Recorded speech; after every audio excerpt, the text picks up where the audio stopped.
Good evening.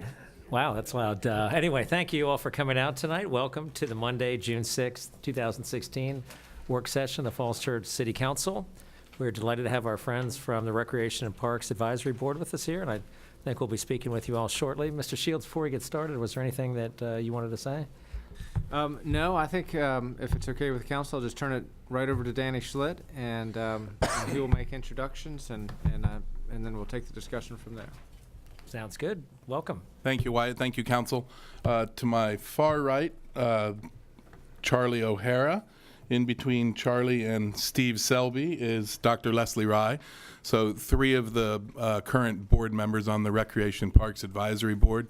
I think we are expecting at least one more, but we'll see if that happens as we go. But we want to thank you for asking us to come tonight. We have a small bit of official business we'd like to discuss upcoming, including to be the Big Chimneys Park revision of the master park plans. These were some plans that were brought to council back in 2007 on all the parks that we have. And as we go in to do improvements in the parks, we will revise those master park plans, and we want to come in and get the approval of council. So it may be something that could be after we discuss tonight, something that we'd want to have at a future meeting, have the approval of the new park plans take place. But I'd like to, in the meantime, turn it over to our chair, Steve Selby, and give you all an opportunity to ask the questions you may have, or does it make sense to go through the master plan revisions first, or whatever? Why don't you do that? Turn this on, if you're going to talk. All right, I'm going to let you talk about the revisions. Okay. So I guess what we'll do, if it's okay, is go ahead and talk a little bit about the Big Chimneys Park. Big Chimneys Park, as most people know, is a park located off Annandale Road in between Shirley Street and Annandale, to the west of the bowling alley and right across the street from the new Harris Teeter. And there was a small proffer in the original plans from the developer to that will go towards helping get some of the construction pieces put together. The city's hoping to hire an employee, part-time or term employee, I guess it is, that will help get these eventual plans to construction, as well as the EDA mini park, and they'll kind of work in coordination with those 2 projects, getting us there. The master park plans, developed in 2007, were originally put together with the thought that we will get the neighbors together. We had at least 2 public hearings on each set of master park plans to bring the community in, determine what the park best uses are, what is in there, what the historical pieces of it are, and where it should go into the future. And so we did all the master park plans, as I mentioned, back in 2007. We've started to revise as needed as we get ready to either do some renovations or different pieces of that, such as West End Park that we completed last year.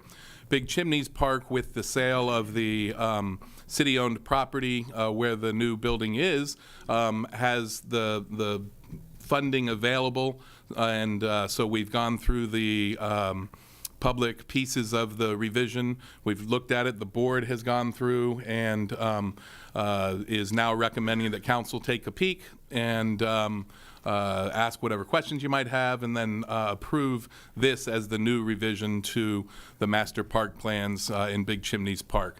So throughout, you'll see the same kind of setup that was done back in 2007. We've actually added some pictures. We're hoping to, as we get it going, we've got up on the screen, we've got a little, I'll call it a flyover rendering of what the park could look like.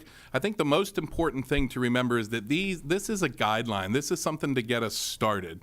We'll hopefully use this to develop a site plan, go through the site plan review process, get all that done, ultimately construction documents, and then go ahead and construct what will be a new Big Chimneys Park. So we've had a couple of community meetings, public hearings, and those have gone really well. We've done a survey. We've had some conversations with the very young in the community, and up to some of the folks that have lived in the area for a very long time, and we've had some real favorable comments. Most of the discussion to this point has been to go ahead and follow the 2007 idea of opening up the park to Annandale. Right now, there's a big berm that kind of keeps the park hidden. We want to open that park up, open it up to the new development across the street. There'll be a lot of earth moving that will take place with that. Take the current pathways that kind of run right through the middle, open them up around the edges. Do you want to go ahead and start that thing up? We can just watch it as it goes. But open those up a little bit. The neighborhood brought to our attention that this particular area probably has as many children within a very close walking distance of it as any other area in the city. So really what came out of it was a desire for a lot of play space and a lot of play structure. The original cabin in the park was not maybe officially located within the actual park, as I was talking to Ron Anzalone this past weekend, but it's certainly the historical significance should always be reminded and noted. So as you kind of walk into the park here, if we follow this guide, we'd like to remember the old cabin structure. It doesn't necessarily have to be log like that. I think of it as something that should be dual use. If we do something that the actual structure once built could be a piece of playground equipment, something you can climb on, play on, do whatever, but there'd be some interpretive signage, something telling us what that original cabin held and what existed there. Then plenty of plantings and gardens, but then some play structures. As I mentioned, bring the pathways out to the outside, leave as much open play space area as you can, and just really follow kind of what we set up over at West End Park and open the park up to as many people as possible.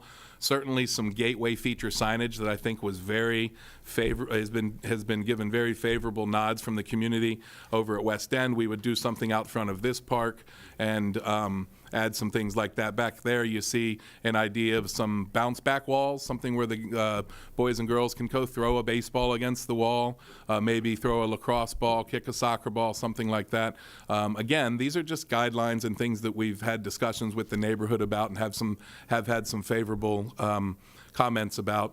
Possibly a small shelter, but certainly some grills and accessories such as trash and litter receptacles, recycling receptacles, benches, lots of open space for people of all ages. The idea is that we wouldn't just cover the very young toddler age group. We would do playground structures that would work for both the toddler age, the 6 to 11-year-old age group, and then maybe do something that would also entice the 11 to 13 or 14-year-old as they move out of the parks and more into some of the other programming aspects. Swings are always huge in the parks, and as mentioned, some of the signage that we did over at West End was very popular, and I think it should be followed through in these. So I don't want to sit and just talk the whole time. I want to know if there's anybody on the board that has some things to add to that, or there's any specific questions.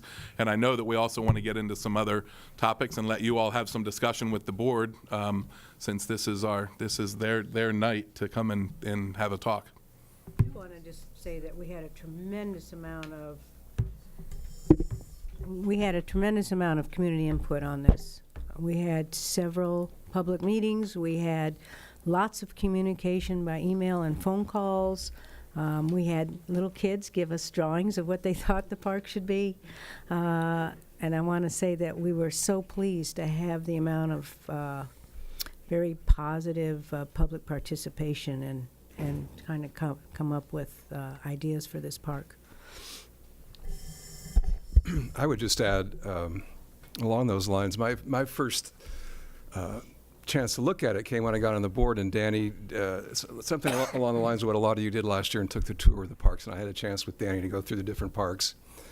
And the day we were at Big Chimney, there was one mom there playing with her kid on the swing, and there was got a chance to talk to her. She said she loved it and it was great, but there was water everywhere and mosquitoes, and it just wasn't real usable. And I got the sense in a way that it was a little bit of a forgotten park.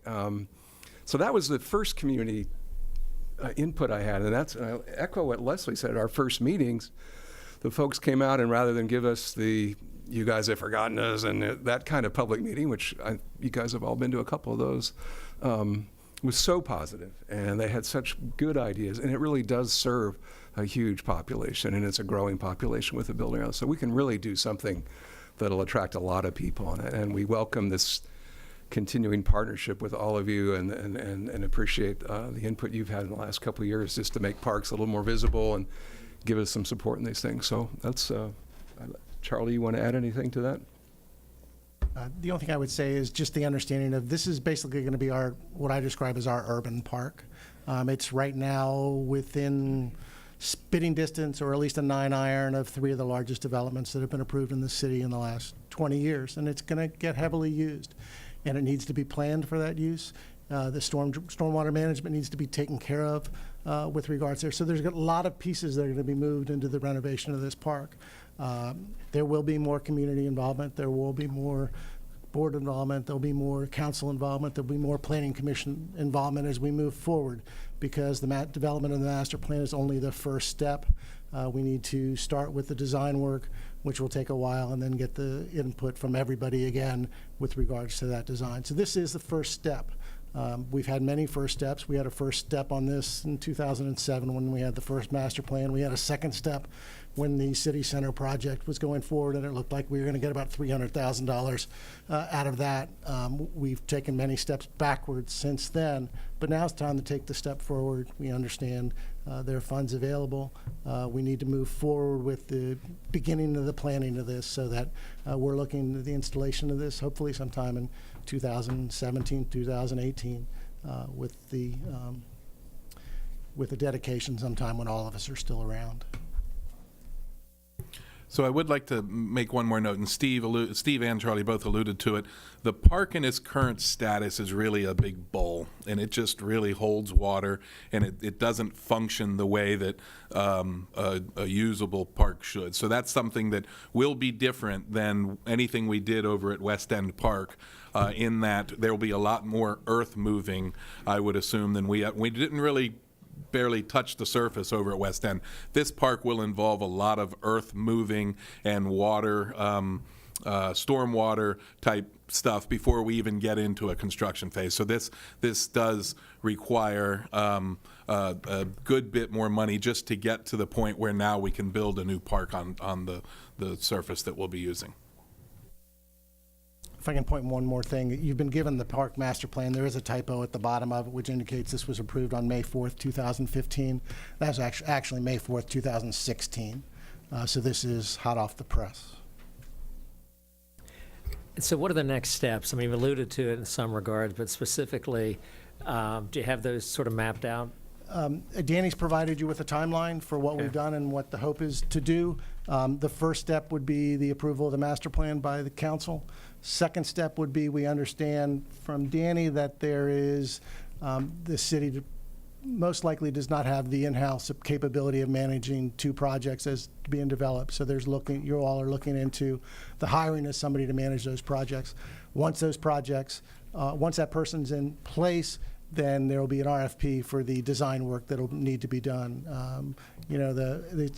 It's a significant step to put this design work in place for that type of stormwater management. Transportation, you have 3 access points at this park. You have it from Winter Hill, you have it from Annandale, and you have it from Shirley Street. So somebody's gonna have to figure how all those people coming over from the WB are gonna safely get across the street to this park, and that's probably a big element of this will be transportation management, from making sure that the people who are using this park can get there safely. In my mind, you're going to be looking into a raised crosswalk with a crosswalk sign that stops everybody, flashes when you come across, because there's going to be a significant amount of people coming across that street, and we need to make sure it's safely done. So, the professionals are going to have to get involved on doing that. So if we can get the person in place, we can get an RFP out, then, hopefully we can have a design within 5 months that we can take out to the city and get looked at and get comments on. As everybody's kind of said, we've had meetings where there's been a lot of people who were happy about what we've done, some where they're not happy. This one was the happy. The people in Winter Hill want this to go forward. They want their park. Sounds good, Mr. Z.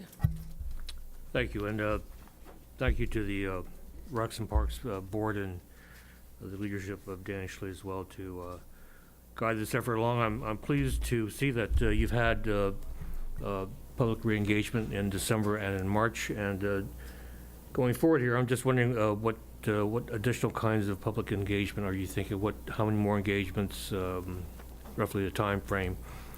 And then lastly, my second question is that I note here on page 3, didn't notice a typo, by the way, but on page 3 it says that it's Zone B2, and you would advocate giving it a different designation, park designation, and so I would like to hear your views on rezoning for Big Chimneys Park as well. Thank you. I think we've come up in this in the past, and I can never remember, but not all of our parks are zoned for parkland. And we've kind of brought this forward as we've moved through the master plans, but it's never gotten to the step where anybody's moved to rezone them. From our standpoint, it's something that probably should be done to make sure that nothing changes in the future, just like you always try to have the appropriate zoning in place as you all were doing all those small area plans. There's the talk of the correct zoning being implemented. So, our thought is this is a park. It's intended to be a park. It's going to be a park. Let's call it what it is. Well, I would encourage you to do that as part of the package coming forward to us. And how many additional public engagements are you looking at this point? There's not really a set number at this point, but I would assume that as we get into the site plan review, we'll go back to the public. And then once we get into construction documents, I want this park and some of the elements to be the decisions as to what goes in there to be the community that's going to be in there. So we will use those folks' wants and desires. So I would assume that we would have a minimum of 3 more public meetings. And then we have a group from the Winter Hill Homeowners Association that's already involved on a regular basis with the board and myself as to, how are things going and can we finish this project tomorrow and get it built and open it up, but which is good. It'll keep us on point. But I don't know the number of community engagements, but I can promise there'll be several, and I want the community to be the ones that ultimately decide what goes in here. If I can answer that a little bit, if I see from what we've done on other projects, you'll probably have at least 1, possibly 2 with the engineer who's being involved. They'll take a look at the property. They'll then listen to the people. Then you'll come back after they have an initial design, and you'll have another public hearing, and then you'll come back after the final design, or not, as more developed design, and you'll have at least 1 more, possibly 2 more with them. And then you'll, of course, have Planning Commission public hearings and your all's public hearings. So you're talking probably 6 times where there'll be citizen input or the opportunity for citizen input as this moves forward. So Thank you. you'd mentioned engineer, or are you going to have a landscape architect on board as well, or what kind of consultants are you planning on retaining? Yeah, as we get through the project coordinator position, we're going to determine whether the park lead will end up being a landscape architect or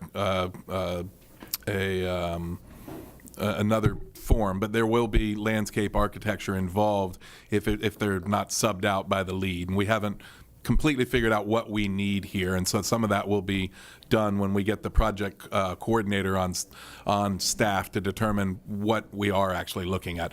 I would assume there'll be we'll have an engineering firm, a landscape architecture firm, and possibly another architecture firm all at one time working together. Other questions? Okay, let's just go around the table. Go ahead. All right, we'll start around that side of the table. Ms. Hardy? Thank you, Mayor. Well, first of all, thank you. I was actually part of that community session that you all held in the winter. I thought you all did a really nice job getting input, and I think the feedback was awesome from that. So thank you for holding that really robust initial round of community engagement. I also love the idea of opening up because I do feel like the park as it stands right now is underutilized. Most people actually don't even know it exists, and when they do go, it is swampy. And my kids are in that prime kind of playground age. And when we visited in the past, they didn't think it was that fun because they were getting bitten by mosquitoes. Hopefully we will do that regrading work and make it more utilized. On the question of budget, given how much work you're anticipating, do we have enough budget set aside in the CIP for this, or are you anticipating more? I don't know that we know that answer right now. I think the fact that we have $1 million to start with, there's a good possibility that we can get this done. Until we start talking to these engineers and find out how much earth moving we're doing and how much that piece is going to cost us, I don't really have a good idea at this point. I do know once we get above ground, the area is comparable. The area that we'll be working on is comparable to what we did over at West End Park, and we completed that construction piece with about $530,000. So I feel more comfortable with that piece. I don't know what it's going to take to get the water and the engineering and the things like that done. That's probably the best answer I can give right now. We probably should just keep an eye on before the next budget cycle. Ms. Oliver? I appreciate the focus on the community engagement. And the one question, I have two questions, and that has to do with when you're doing the community engagement, obviously not everybody is going to want the same thing. And as a neighbor of that park, I'm already aware of the tension between dog owners and parents of small children. When I looked at the design for opening it up, and in the materials in the master plan, there doesn't seem to be anything addressed towards that. I believe that you'll find somewhere in here the discussion point that at one point in time there was some ideas of a water feature, the possibility of some dog park, and I could be wrong. That could be completely out, but we didn't purposely take anything out of the realm of possibility. Now, the work that we've done with the community, the survey results that came back, there is a need for a dog park somewhere in this city. The results and the conversations we've had so far have at least given us the idea that this is not the park for that. And so we're starting to move away from that with the thought that we're not taking anything away yet, as this is just a guide. As we start narrowing things down, there will be some conflict of interest, I'm sure, within the neighborhood and maybe other people in the community, and we're just going to have to work through those things as we do for any other project that we may put forward. So nothing has been completely taken away, but some of the ideas that come up over and over have been kind of put further in, and I'll have to look further into it to see if the dog park mention or the water feature mention is still in. I thought we had left a few pieces. I think the dog park, I think the dog park, pretty much the discussion is, part of that was it's not large enough. Oh, I wasn't just saying that. I was just talking about the tension within Sure. the community and the Right. need in designing the park to ensure that both dog walkers and parents of small children will feel comfortable. Right. And we did have, some folks did speak up, or one person. Sorry.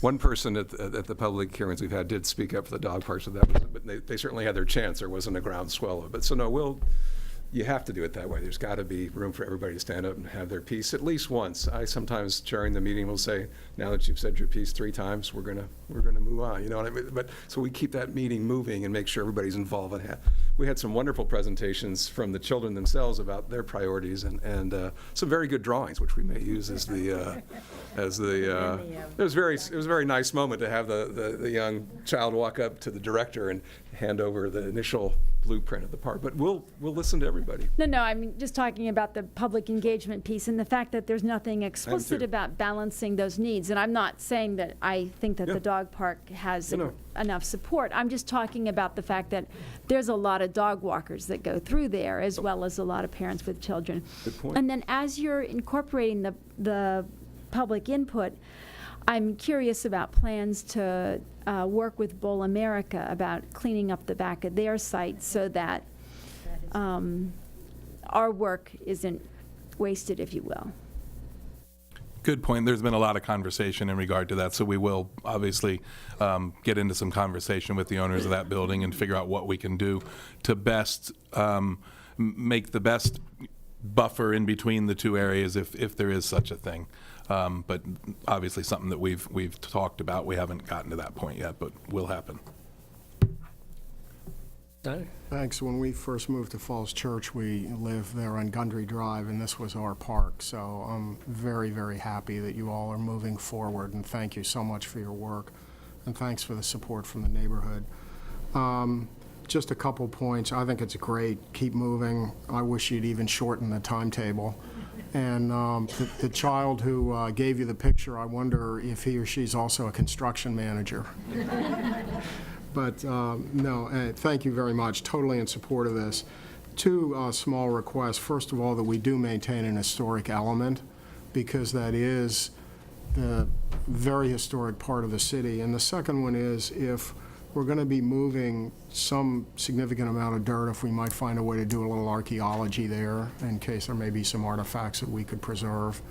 I've heard lots of stories about some of these private developments where we don't control the land. There was a lot of potentially historic material removed, but since we own this, it would be great if we could preserve that for the future and continue to give people a sense of place.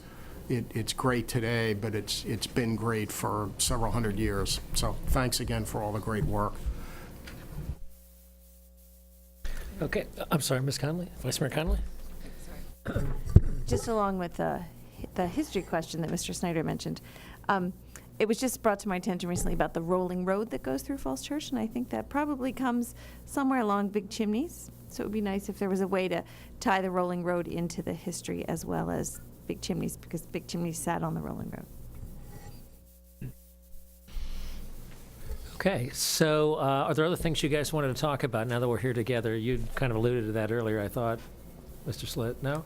Well, I did. I thought this was an opportunity, if there was some other questions for the board from council in regard to anything recreation at this point, this was a good time to have those conversations. So I really was kind of leaving it open to council. If you have any specific questions regarding the programs we run or the pieces that the advisory board get involved in, that we'd be happy to answer those. All right, we'll see if we got any questions. We do, and I tell you, I would offer the same thing to you. If there are any comments or questions you'd like to ask of us, this would be a good opportunity as well. Ms. Hardy? Sure. Okay. Well, I love parks. I have two. I know that you guys were talking about renovations at Cherry Hill. Is that still on the plan? Great question. Does someone from the board want to talk to that, or do you want me to keep rambling? Other than yes? Yes, that's in the CIP for this year. It's, we will be moving forward once we get back after our break this year to have public hearings with the neighbors there, and we will be replacing the playground equipment there. We will also be making it ADA accessible because, as you all are aware, the construction of the Jesse Thackeray School eliminated the only ADA accessible park we had at the city. So we will be, through the reallocations of funds through the CIP, there will be money available July 1st to move forward with the design and implementation of making that ADA accessible. Great, and hopefully you guys will use the same kind of community engagement on kind of the new playground equipment there, because I know that one is very heavily used. Good transition, though, because I also had questions about Frady Park. A while back, I had gotten some questions that I think Danny and I had offline conversations about around dog waste that was left in Frady Park that I think the kids at Jesse Thackeray ended up getting into. And so I think there's, in general, maybe an opportunity for us to explore kind of dog waste stations. And luckily, it sounds like you guys are on top of that, too. So I would love to hear the update on that. Yeah, so I will talk a little bit about that. Several years back, we actually had dog waste stations in a bunch of our parks, and they were functional, but not at the best, not at the highest level. And then the reality was that we were spending a lot of money out of the operating budget on an annual basis for those little bags that people would use. When the economy hit, and we took some budget cuts, those bags were taken out, the dog stations themselves were taken out. There has been a lot of requests from the community. There's probably a very good reason to get back into it. I've been working with Chris McGow and What's her name? Kate Walker, thank you, from on the environmental side. And so there's actually a pilot program that's happening right now with a group of scouts, and they're going to try a project of a system that they've seen in other places where we put up some signage, we put up a dog waste station, but the bags are going to be more of a, if you need one, take one, if not, leave one, and we're going to see if that project works. We're going to put 6 stations in, and we're going to start at Madison Park, Cavalier Trail Park, and to include the Westmoreland side of that, and over at Berman Park. So we're going to put 6 to 8. I think I said 6 at first, as many as 8, but definitely at least 6. And we're going to give it a shot and see if this new system would work. The bags do end up becoming pretty expensive as it goes down to it, and unfortunately not everybody uses one bag. Some people will take, so we're gonna give it a shot. We're gonna start slow, and if this system works, we're gonna go into more of the parks until we have every park covered, and if not, we're gonna look at Plan B and figure out how we can come up with the best system for the local community. But we are working towards that. I'd like to add a statement on that. This has been a topic between Danny and I weekly. But the big concern to us, too, is the huge number of people in the multi-unit buildings that have dogs. And it might behoove the council somehow to find a way to encourage these buildings to provide bags for their dogs, or tell them what the protocol is in Falls Church Parks, and for them to get dog tags. Now, I live across from Madison, and I'm seeing more and more walkers coming from Northgate and so forth with their dogs. Their dogs don't have dog tags. They don't always clean up. And I think maybe we could come up with some creative way to encourage proper dog etiquette. And Dr. Rye brings up another good point. Another big piece of the program is how to go back and collect that waste. And so as we do empty the trash in the parks, we will probably keep those next to the trash cans, but it is an added maintenance responsibility that we need to make sure that we can keep up with as well. Great. Other questions? Or Mr. Duncan? Thank you. Since we're talking about the dogs, and you mentioned owners that don't have dog tags, could you let us know what the current state is of the cost for a dog license in the city? That's what I assumed it has been for quite some time. So I'm just wondering if there's more cost associated with growing dog population. Let's make sure that the fee to own a dog in the city is commensurate with the impact of the dogs on the city. So we want to be competitive with our friends in Arlington, of course, but if there's costs associated with, as clearly there are. Actually not. We don't. Go over there. Well, I don't think we can export our dogs to Arlington, but whatever. You guys work out this. You work out the solution, but it does seem. I mean, obviously, we want to educate all residents, new developments, as well as single-family homeowners too. But if there are costs associated that we're not recovering, then let's explore that. At least I would be in support of that. I'm a cat owner, so I don't have a dog in this hunt. Sorry, bad joke.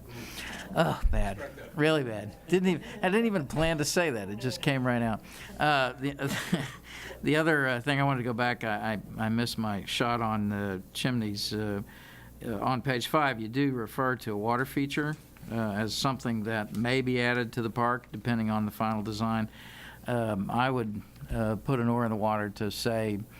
I'd love it if we could have a water feature. I mean, it's not escaped anyone's attention that the city is named Falls Church, and I don't believe you can find actual falling or even running water anywhere in the city outside the stream beds. But, there's no... Mason Square, as Dr. Rye notes, we used to have a fountain, and that was many years ago, and we no longer do. At any rate, you all are the ones driving that bus, because it's most likely that a water feature is going to be in a park, either the downtown park or this park or some park somewhere but it would be nice to actually have a moving water feature in the city of Falls Church, and so this, to me, would be a good opportunity to provide that. Thanks. Okay, any other questions or comments from either side of the table? Vice Mayor Connolly? I just want to congratulate you and recognize Public Works as well for Howard Herman Park, which looks so good. And I know there have been volunteers out there the last couple of weekends planting native plants, but it looks great. It's a great place to walk. There are always people and dogs, lots of dogs, kids. It's a nice connector, so that is a really good addition to our city. So thank you. And if I would, I'd comment real quick on Council Members Connolly and Hardy's questions or comments about Howard E. Herman and Cherry Hill Park. Those are two other parks that are currently on the calendar for some continued upgrades. Howard E. Herman, I think it looks wonderful. I want to make sure it looks just as good in 20 years as it does now, so we want to go in and make that pathway just as sustainable as possible, make sure that you can still view the stream as you walk down, add signage up front, maybe some trash and litter receptacles, not do a whole lot in there. And again, that comes from public comment in a public hearing that we had back in the fall. So that's underway right now, and I actually brought a timeline for that one as well. And Cherry Hill Park, I did not complete a timeline, but I'll get something out. But those are all the park projects that we actually have or will have as of July 1 some funding to do. So I personally, and the board, I'll let them speak for themselves, but I do want to say thank you to the council for the ability to do some of these projects that we didn't have the ability to do for so many years, and it really is starting to show with an unfortunate situation that happened at Lincoln Park that kind of got things rolling, to a 10-and-a-half, 11-year project at West End Park, to hopefully we can start cutting these down to 1, 2, 3-year projects and really take care of some of these parks. So I do thank you for that. I tell you, one just general comment I have as well is I would encourage you to have as many bike racks as you can. I'm Cherry Hill, I'm not recalling too many bike racks there. I'm not recalling any, frankly. But I think people should be encouraged to bike to our parks. I think a lot of people do with their kids. And so I would just say going forward, if you could keep that in mind, I think it would be good to kind of tie that aspect of our community together. But unless there are any other comments, I want to thank you again. I'm sorry, you had another comment? Okay. Could I just ask where the paper streets are on your plans? You know, the paper street, some of the paper streets have been proposed to be turned into park or, you know, sort of right away for recreational purposes. I'm going to say that a lot of that's still in development services and the decision what to do. And we've certainly been we've had some conversations with them, but I think until the decision as to exactly what to do with them, I think there was some conversation, let's just turn them green. There's some other things that I think have to go along with that. And once those decisions get made, then the determination of which ones are actually park quality or big enough to do something with, then we'll have to include those in our plans. And some of them might not make that. They might be so small or have other intentions. But the idea of turning all paper streets into parks, or at least turning them green, I think is a decision that's still ongoing with development services. I see Jim over there. Yeah, I think as part of the parks update for the comprehensive plan and working with the Planning Commission, there's been interest in first step, changing the color on the land use map, future land use map, which is presently blank, to green.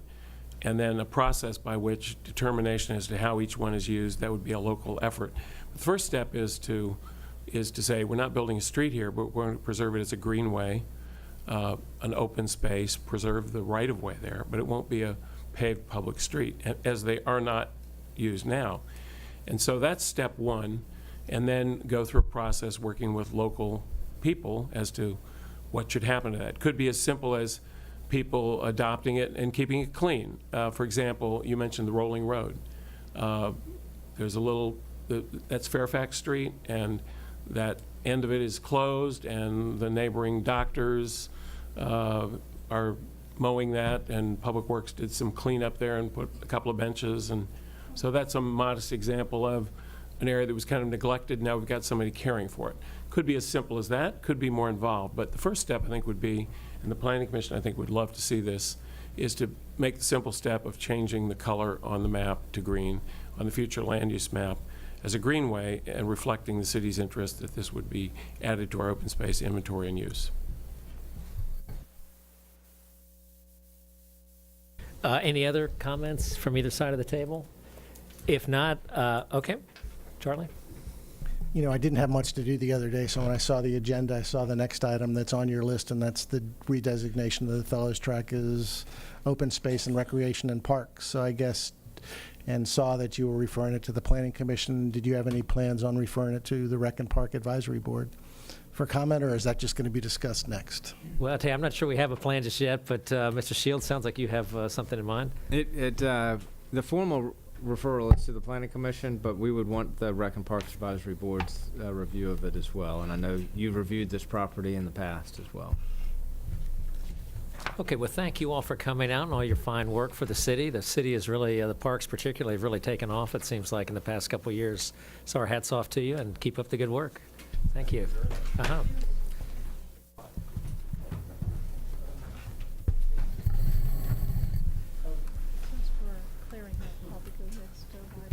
I'm sorry, I failed to mention another staff member, Kiki Sadiq, who was over here to the left taking some notes for us. She's one of the newest staff members in our office over at Recreation and Parks, senior admin assistant. And so thank you, Kiki, and I forgot to mention that before.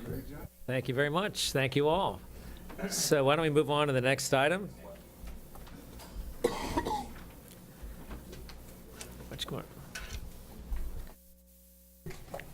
So the next item is the 604 South Oak Street, and Jim Snyder will give a staff report on this. The request is that this be referred, as was just noted, to the Planning Commission for its consideration, as is the case with any comp plan future land use map change.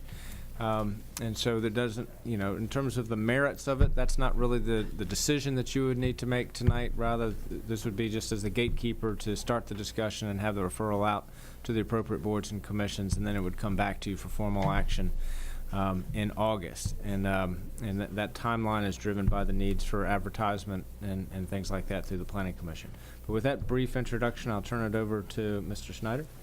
Yes, Mr. Mayor, members of council, this is a staff report which would be coming to you if it moves forward from work session in regular session, recommending that you that a resolution to amend the land use plan, the future land use map, from low density 4 units an acre residential to parks and open space, and also add the school symbol to that site. Also, there would be an amendment to the future parks map of Chapter 6 of the comp plan. This is the Parks for People plan that was a reenactment of the earlier Chapter 6. And that amendment would depict the site, as well as Thomas Jefferson Elementary School, as other parks and open space. And this would be similar to the designation of other similar properties in the city. Our planner, Carly Aubrey, has put this together, and we have a series of maps. This shows the subject property, and it's the wooded area with to the north of the cul-de-sac, and that's the fellow's property. It's about 1.95 acres, 85,965 square feet of property. It adjoins a cul-de-sac. It's across from Thomas Jefferson School. The interest in the city in looking at this property for possible open space acquisition goes back many years, but most recent was in 2005 when was identified on the open space acquisition map as a possible location for parks and open space. There are a series of policy goals, strategies that this complies with, not the least of which is adjacent to other open space and other public facilities. It's a logical piece of property to add to an inventory, and that's one of the guidelines that is used to determine whether or not open space should be added. So the first step would be to authorize a resolution going forward, advertising for consideration, the Planning Commission, then coming back to council to amend the future land use map to designate it as park, and also to place the school symbol on the site in the event that property was used for that purpose as well as parkland. So these maps show the present land use map, future land use. That's what's presently on the site. And you can see the subject property is shown low-density residential, 4 units an acre. It's across from the school, which has a school symbol on it, and is shown as parks and open space. This would change that designation from yellow, low-density, to parks and open space, and add the school symbol. We can go through the other maps. This is an open space map showing concepts of where open space should be. If we go to the next one. This is the Chapter 6 plan showing the series of open spaces in the city and how they're connected. And this site, as well as Thomas Jefferson School, would be added and changed to other parks and open space. This is similar to how City Hall is designated, Jesse Thackeray School is designated, and other possible future park areas. I believe, Cindy, there may be another map that shows that change. That map changed. If we go to the next one.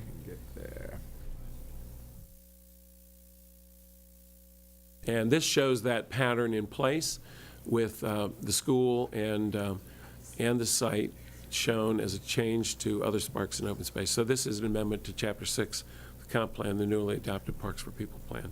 So it's pretty simple. This is something that would lay in place the framework for the council and the planning commission deciding whether or not this is a good idea. But this is the first step for that consideration. And then the merits of whether that was something to go forward with would be up to council with advice from the planning commission and also Parks and Rec. There also have been funds, I think, allocated for open space acquisition by the city. And so that's also a consideration that council would take into account. Okay. Questions? I'll ask one. Oh, go ahead, Ms. Hardy. A question for Ms. McCoskey. Does adding the school symbol obligate us to do anything, or what does that actually do? No, I believe that just creates another option. You have the parks and open space, and then the school symbol could be used for any of those uses that would be allowed by the plan.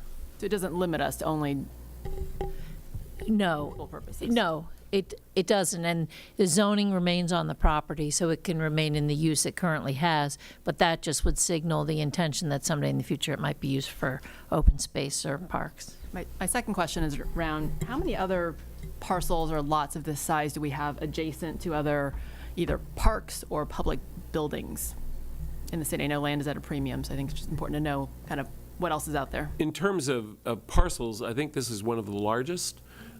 We did identify in some of the downtown and South Washington Street planning efforts and the possibility of Virginia Village being accumulated and turned into open space or a combination of open space and housing. And that is shown on the map on the wall. It actually adjoins Big Chimneys Park. It's about 4.4+ acres, including if you vacated those streets. So that's a potential large acquisition. You can see it's the light green next to Big Chimneys Park adjoining Maple Avenue. That's been identified as possible land use plan change from mixed use to a combination of open space and residential. It's presently zoned, I think, RM, which is a lower, kind of a medium density residential that reflects the uses presently on the site.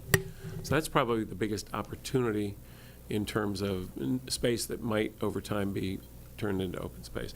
But there are no parcels of this size other than ones owned by the city that I'm aware of that are available for acquisition. The manager may have better knowledge of that than I, but that's my recollection.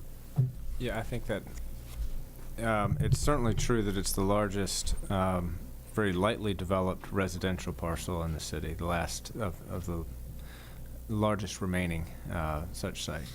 The other potential large open space, but this is involved in redevelopment, and was identified again on the plan, is the redevelopment of some of the warehouse space along 4 Mile Run, where there is the opportunity eventually to create out of that floodplain area green park along the stream, and over time develop new buildings along Jefferson Street, perhaps saving some of the existing ones, but creating a green park and a gateway along 4 Mile Run as an entrance to the city, and that was incorporated into the North Washington Street plan, and it was also reflected in the 2005 comp plan, that kind of a concept as well.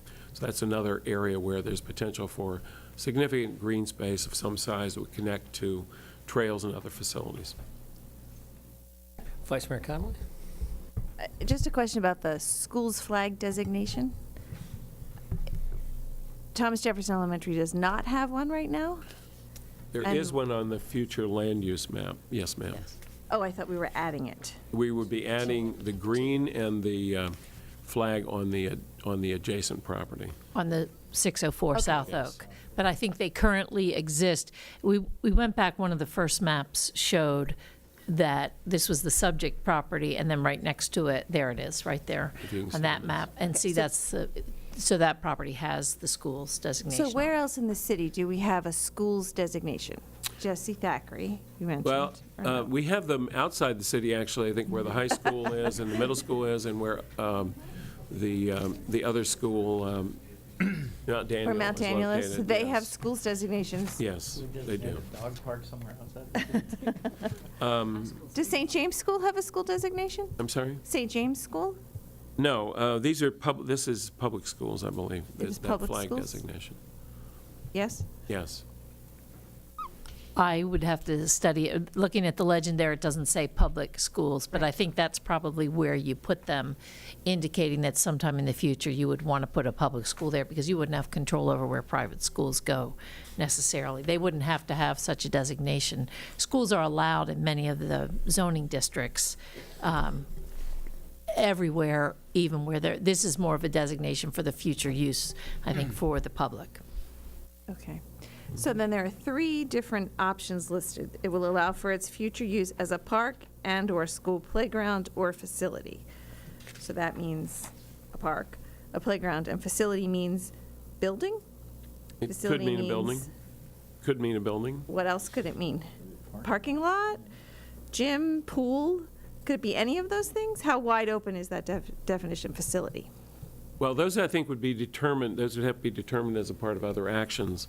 I think you'd eventually have to do a 2232 review as to Yeah, but location, character, and extent of public improvements. But I think the designation on the plan is fairly wide open, that it's a park, an open space use in general. So it could be many types of park use. I mean, I think you could have many different types of facilities there if they were related to a park.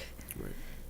You know, there are places where you might have, a community center, an activities center, a gym where people do gymnastics, anything that would be associated with a park.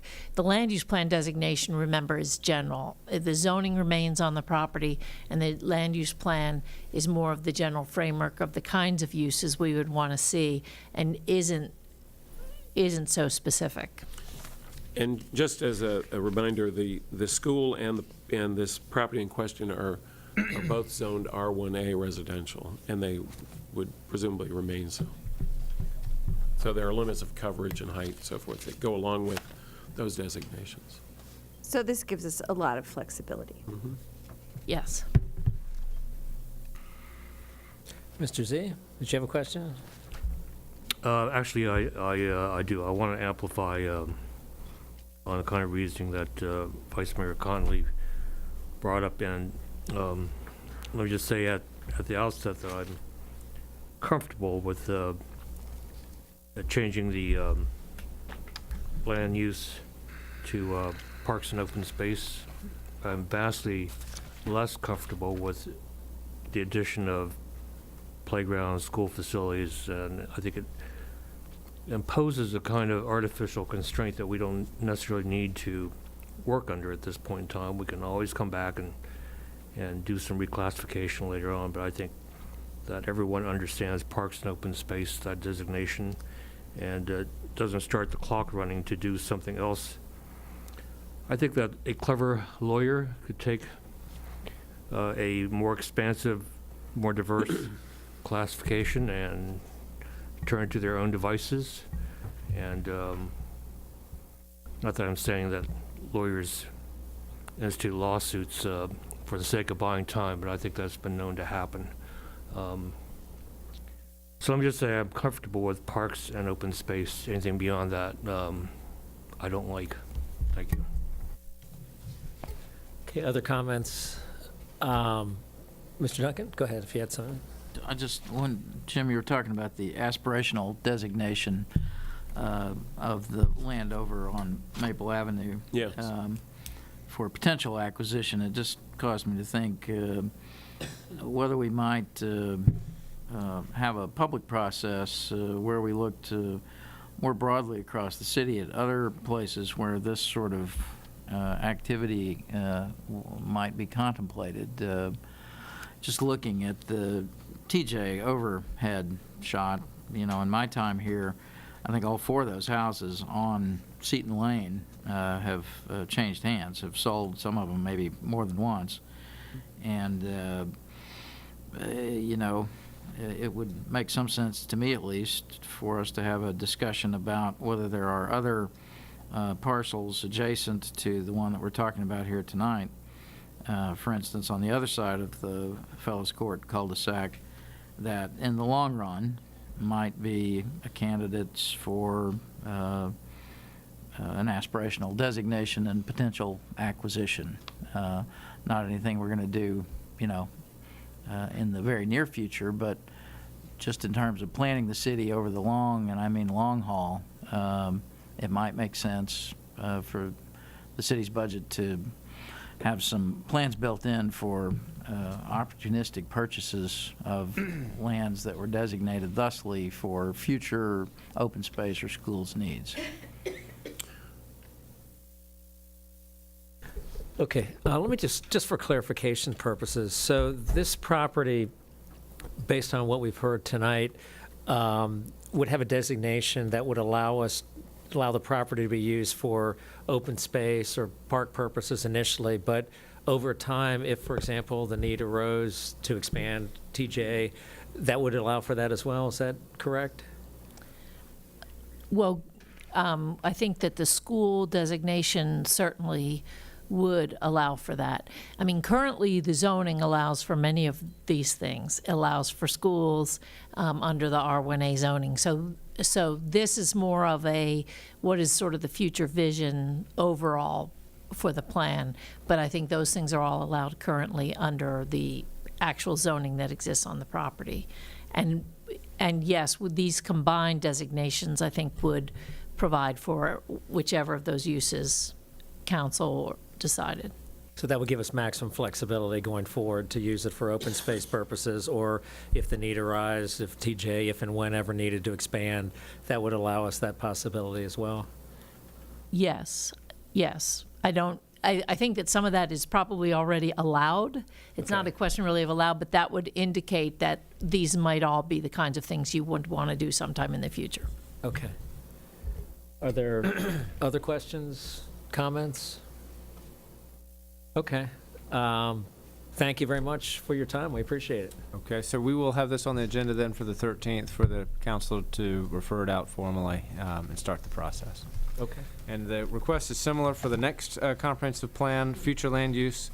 This is a request for an amendment to Chapter 4 of the comprehensive plan, which relates to land use and economic development. And again, the request tonight is to put it on the agenda for the 13th for referral out to boards and commissions, and specifically the Planning Commission. And I'll turn this one over to Mr. Snyder as well. Mr. Mayor and members of council, this is a follow-up to discussions that you've had, and as you're all well aware of, there have been state legislation that's been passed at the state level, placing limits on what local jurisdictions can do in terms of proffers or receiving benefits as a part of land use actions. And while we don't specifically do proffers very often, we do have, as a tradition in the plan that's present, a number of areas that have been identified in the Comprehensive Plan, Chapter 4, as opportunity areas. So this is kind of a bigger look of collecting those and designating them as revitalization areas, along with the small area plans that are within them, and also as urban development areas. Some of these are designations that have meaning at the state legislation, but they're also descriptive of how these areas should and can be developed. We're proposing 4 revitalization areas, one at the western end, which is everything west of the W&OD Trail, and that would include, for the first time, the areas acquired by the city through the boundary adjustment, the school property, as well as the additional property yard area that were both previously in Fairfax. Those areas are oriented primarily to West Falls Church Metro, and they're mostly within a half-mile radius of that station. The Washington Street corridor, which contains 3 small area plans, would be oriented along Route 29, Washington Street, oriented to the East Falls Church Metro Station, and in this revitalization area, we would be collecting the North Washington Street, the downtown, and the South Washington Street small areas, as well as adding a small amount of commercial land on the north side of Washington Street that adjoins Greenway Downs. And this is kind of a strip commercial area that is not presently in an opportunity area, but would benefit from good planning and investment by the city. Between those two is the West Broad Street area, and that was recently approved, these 2 opportunity areas, as one small area planned by this city, connecting Falls Church. And this is an area that provides transportation and transit going both ways on Broad Street, connecting both to the West Falls Church and also to the East Falls Church Metro, along with local transit service. The 4th area is the eastern end, the Seven Corners area, which is separated from the others by East Broad Street, and that is actually very close to and oriented to the East Falls Church Metro Station via Roosevelt Boulevard and Sycamore Street. It also is adjacent to Fairfax County's revitalization area of Seven Corners, which is an activity center recognized by the Council of Governments. And so each of these 4 areas, which collectively are revitalization areas, have a specific kind of geography and function that works with the criteria that was laid out in the state legislation. They all have transit connections. They all can accommodate development or may have development of 3.0 FAR or greater in some portion of them. They all, through special exception, can accommodate mixed-use development. And so we believe that this approach will, one, provide a better overview of how these collective small areas plans will function, create the revitalization areas that I think are important from a state code point of view, add the UDA designation, which has some significance for transportation, and finally do some planning for areas that are presently unplanned, and that are the new areas added by the boundary adjustment. And so this is a beginning of an effort to address the new state legislation in a positive way that's consistent with earlier planning here in the city. We've developed some draft maps. We've also included in your report the information about what Fairfax County is doing, and you may be interested in seeing some of their maps. And of course, we have a number of areas that relate to those. So with that, opened up for questions, and also we've been working with the city attorney on this. I know she's given you briefings on this topic in closed session, and so we're here to answer any questions. Okay. So, go ahead, Ms. Sawyer. Go ahead. This seems like a no-brainer to me, given that it seems like Fairfax is taking a similar approach already. My question is what Arlington is doing. Are they also designating kind of districts like this as well, or? Arlington has a number of revitalization districts. I don't know if they're going this extra step or not, but they have outlined development corridors on their land use plan and through sector plans and revitalization plans. And Carol, you've probably got more current knowledge than I. It's my understanding that because Arlington almost never uses proffers, they are not really engaging in an exercise here because they use the special exception process, which is something that the city also uses most of the time, but we've also had proffers. And since this, you know, in discussions on this legislation, we looked at the exemptions, and because we think this will enable us to get these properties exempted and protect us even if we want to do a proffer project, we're addressing it. But I think the county has not been addressing it really at all because they use solely a special exception process. One more follow-up question. It seems like most of our business and industrial zones are covered in here. Where do we treat kind of T1s in here? Are they also part of these, or are they excluded? There are a number of T1 properties within these areas. I think we capture most of the T zones. For example, downtown and North Washington Street area plans both have T zones in them. And there are some T designations also on some of the West Broad Street area.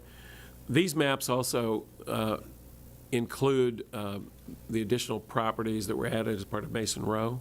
So there may be some fine-tuning of the boundaries here.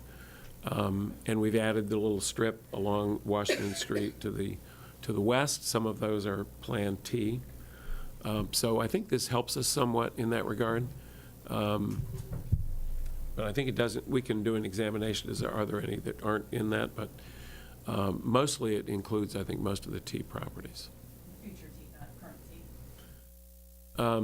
T. We'll do a check and see if there's anything outside the boundary, but I think mostly it includes them.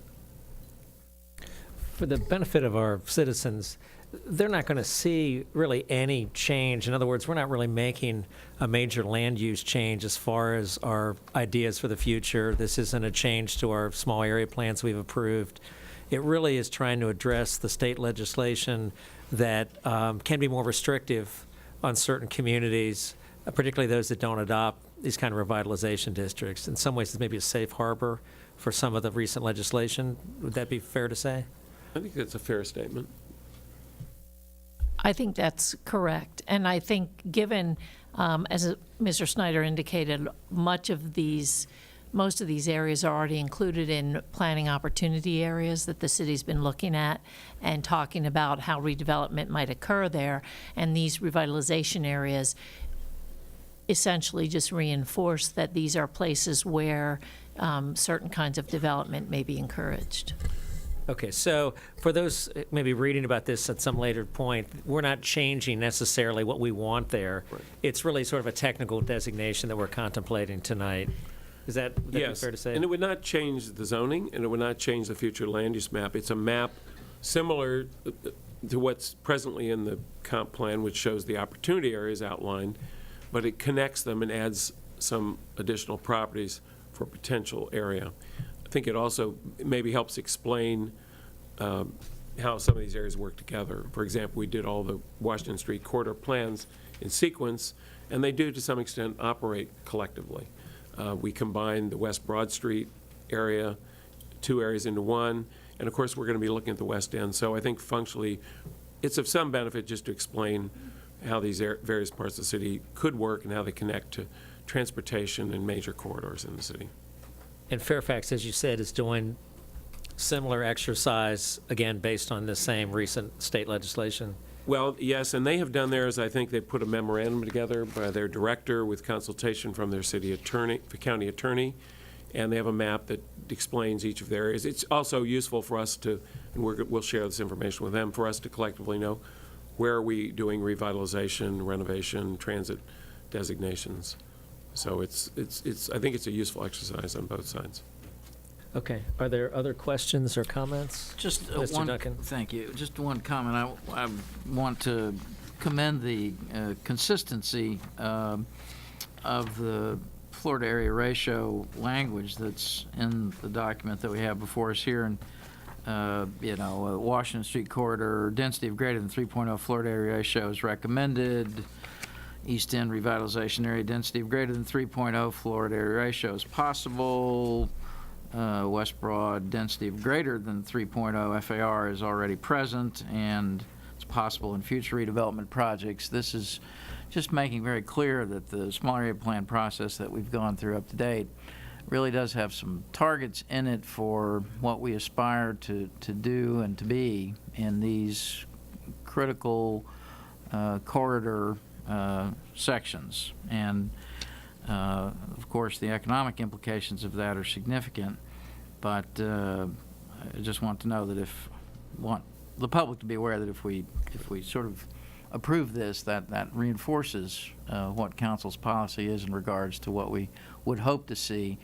The FAR in most of these areas now, I think, Jim, would be 1 or less, maybe. Yes, and when we did the initial analysis of the small areas, when we first began the small area planning process, we found that, with the exception of areas that had more recent development, almost all the small area plan areas were under 0.5 FAR, with land values well in excess of the building values. And that's part of the city's economic challenge, is to grow that commercial portion of the tax base through replacement of older properties, parking lots, and not every property will be at that level that you mentioned, but the ability to do that is there with the correct project. And so over time, that's a density which is probably sustainable and livable for a city of our size. Okay. You give that speech so much better than I do. I just want to say amen, brother. Thank you. Okay, any other questions, comments about this matter? If not, we thank you very much, and let's move on to the next item. The next item is a verbal update on development fees. At the meeting, last council meeting, the development fees were adopted on first reading, but with a number of requests of staff in terms of our presentation to you when this item comes back to you on the 13th. And we're working to address all those questions. Some of the high-level ones were to talk about what these fees would be used for, and we can address that. We also will have a clear range of what the fiscal impact will be. But we've also just reviewed the administrative aspects of these fees, and we have some changes to what was proposed earlier that we want to discuss with you, just verbally, get your feedback on them. The initial proposal remains perfectly appropriate, I think, for the City Council to act on. But we have considered internally some other options for the council to consider. I'm sorry. It is now. There are some additional options that we think are worthy of discussion.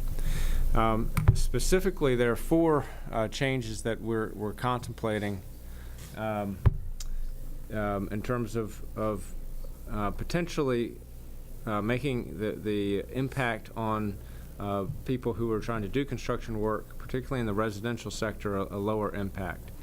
As we reviewed what our costs are, our cost recovery is, and our principal goal in this fee increase is to get closer to 100% cost recovery. But to do that within the bounds of what is competitive in the region, and also have a recognition of what the impact is on people who come to our counter. On the residential permits, when we look around the region, the city's current rate of 55 cents per square foot of residential work is competitive in the region. On the commercial side, our 55 cent per square feet does remain on the lower end compared to Alexandria and Arlington. So we would recommend keeping as an option, keeping the 55 cent rate steady with no change for residential projects. For commercial, increase the per square foot fee from 55 cents to 65 cents. So that would be a 10-cent increase. In addition to that, have 2 pretty simple and easy to explain changes.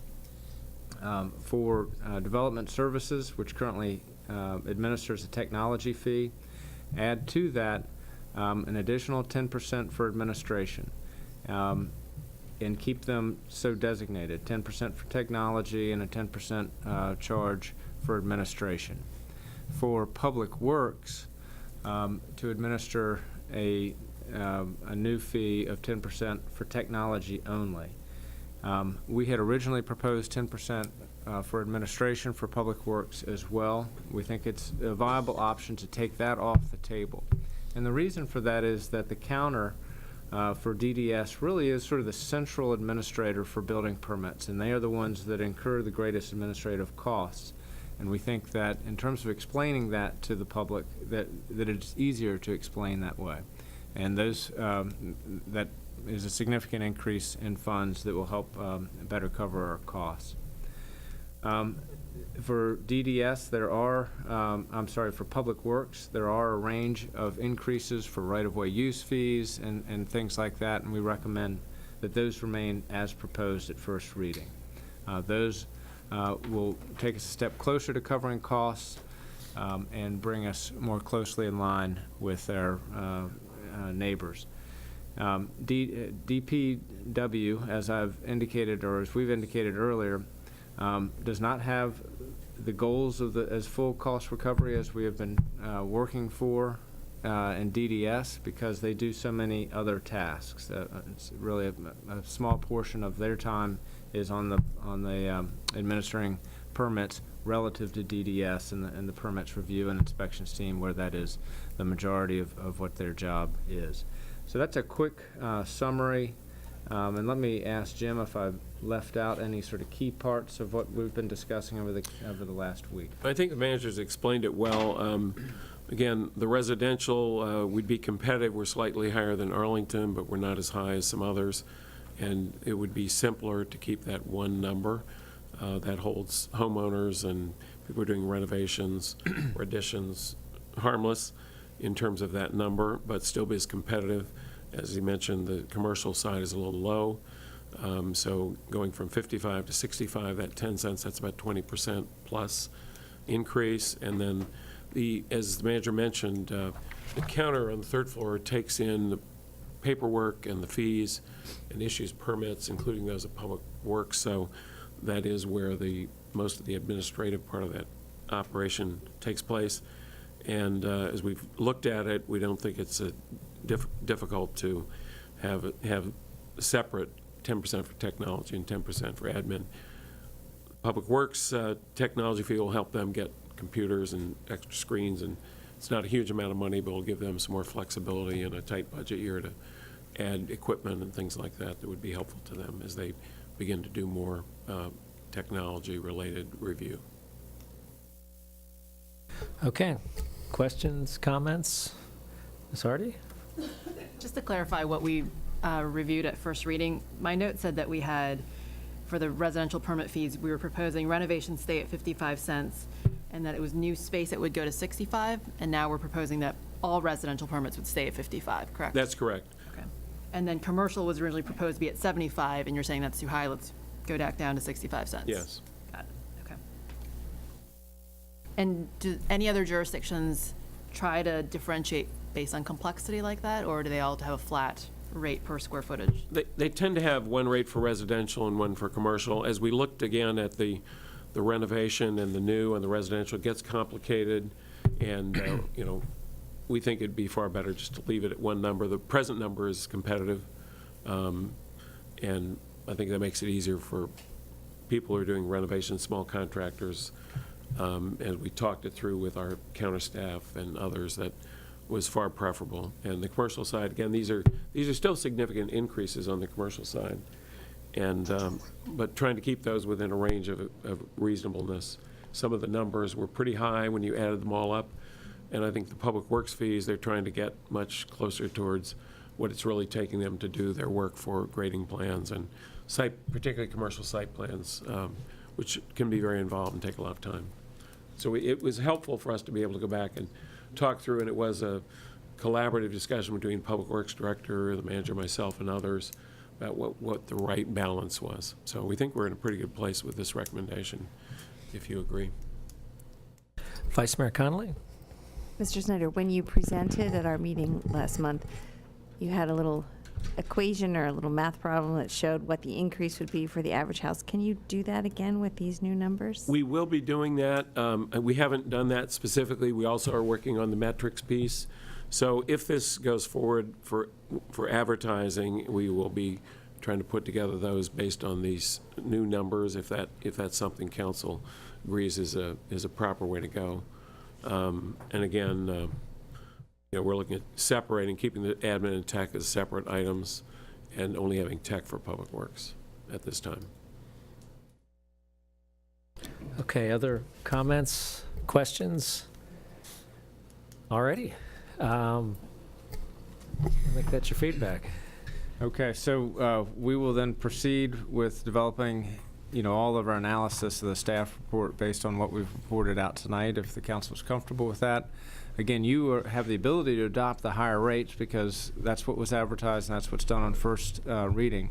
When we did bring that forward, we presented it as sort of a maximum first step, and what we'll now be doing is dialing it back along the lines that have just been described. Okay, thank you. Thank you all. Thanks for coming out.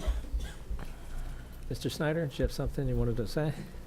Yes, thank you very much, Mr. Mayor. On the next subject, I want to make a disclosure. My wife and I are the sole owners of the property located at 116 Great Falls Street in Falls Church, which is the subject of the next agenda item on tonight's agenda. Under the Virginia Conflict of Interest Act, I have a personal interest in that item, and I'm therefore disqualified from voting or participating as a member of council in that matter. I'd further add that I've had no discussions about this topic with members of the City Council or the Planning Commission. I therefore will participate not at all in this discussion whatsoever. Okay. I've got one that I'd like to read as well. Prior to being elected to City Council, my law firm and I were consulted and provided legal advice regarding the potential subdivision of the Snyder property. I have consulted with the city attorney, and I believe that my participation in rendering a decision in this matter may present a conflict under the Virginia Bar Ethics, legal ethics rules, and other provisions. As a result, I'm refraining from participating in this matter.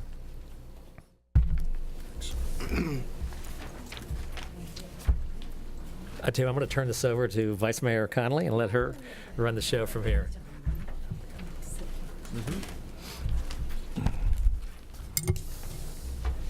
Mr. Z? Thank you, Vice Mayor. After consultation with the city attorney, I have determined that I am not prohibited by the Virginia Conflict of Interest Act from participating in item number 5 on the agenda regarding 116 Great Falls Street in Falls Church. Nonetheless, because of my involvement in prior matters related to these properties, I will refrain from participating in council's consideration of this matter. So that leaves 4 of us. You gonna stay or you're going? Okay, so that leaves 4 of us.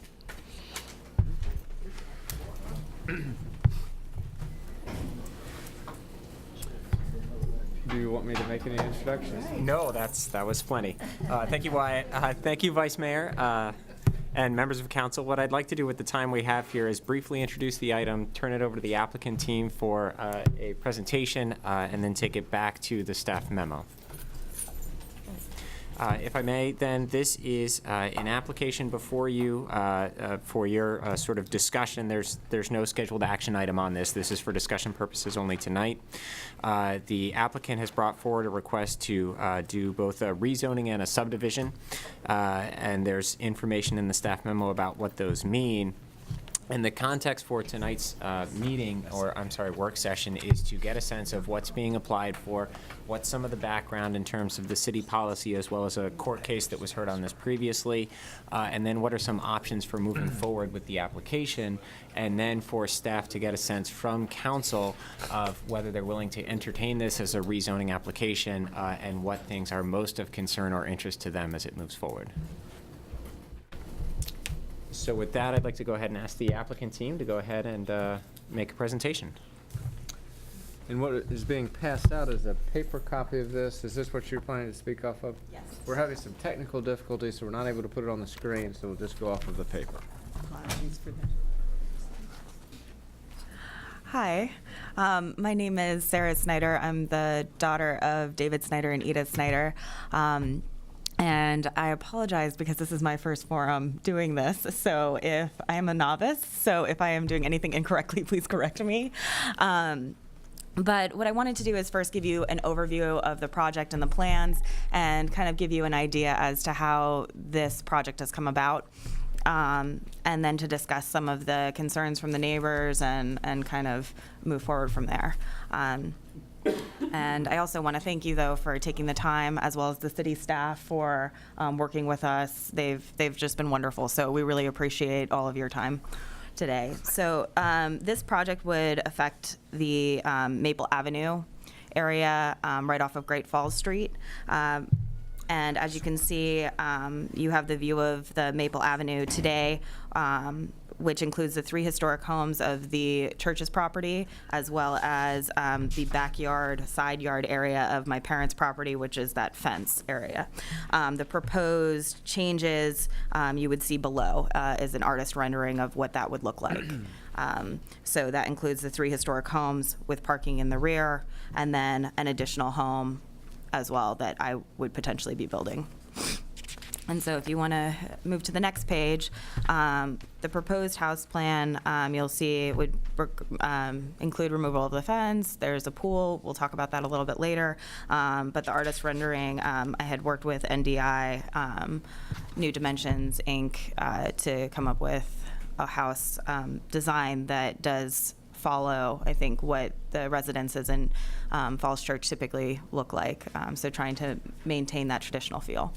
And so moving on to the next page, why we decided to build and where are we coming from with this is I've lived here my whole life. I moved here when I was 6 months old, so I have lived in Falls Church City and view it as my home. I love all aspects of it. The community is excellent. And I would like to continue to work or to live here. I currently work as a school counselor at Wakefield High School in Arlington, and as you know, income doesn't necessarily match the ability to live within the Beltway, other than without having the gift of the land from my parents. That would be rather challenging. So the whole goal is to be able to live next door to them also, because we are a really close-knit family. I do a lot of things with my parents. I would like that someday, if I do have children, I would like to be able to have their input. I feel that they raised my brother and I pretty well, and I would like to be involved with that. Also, as they get older, I'd like to be able to be involved with that process as well. So basically, I would like to be able to rezone and subdivide, or my parents would like to be able to rezone and subdivide the property so that I could build on their lot and be able to live next door to them.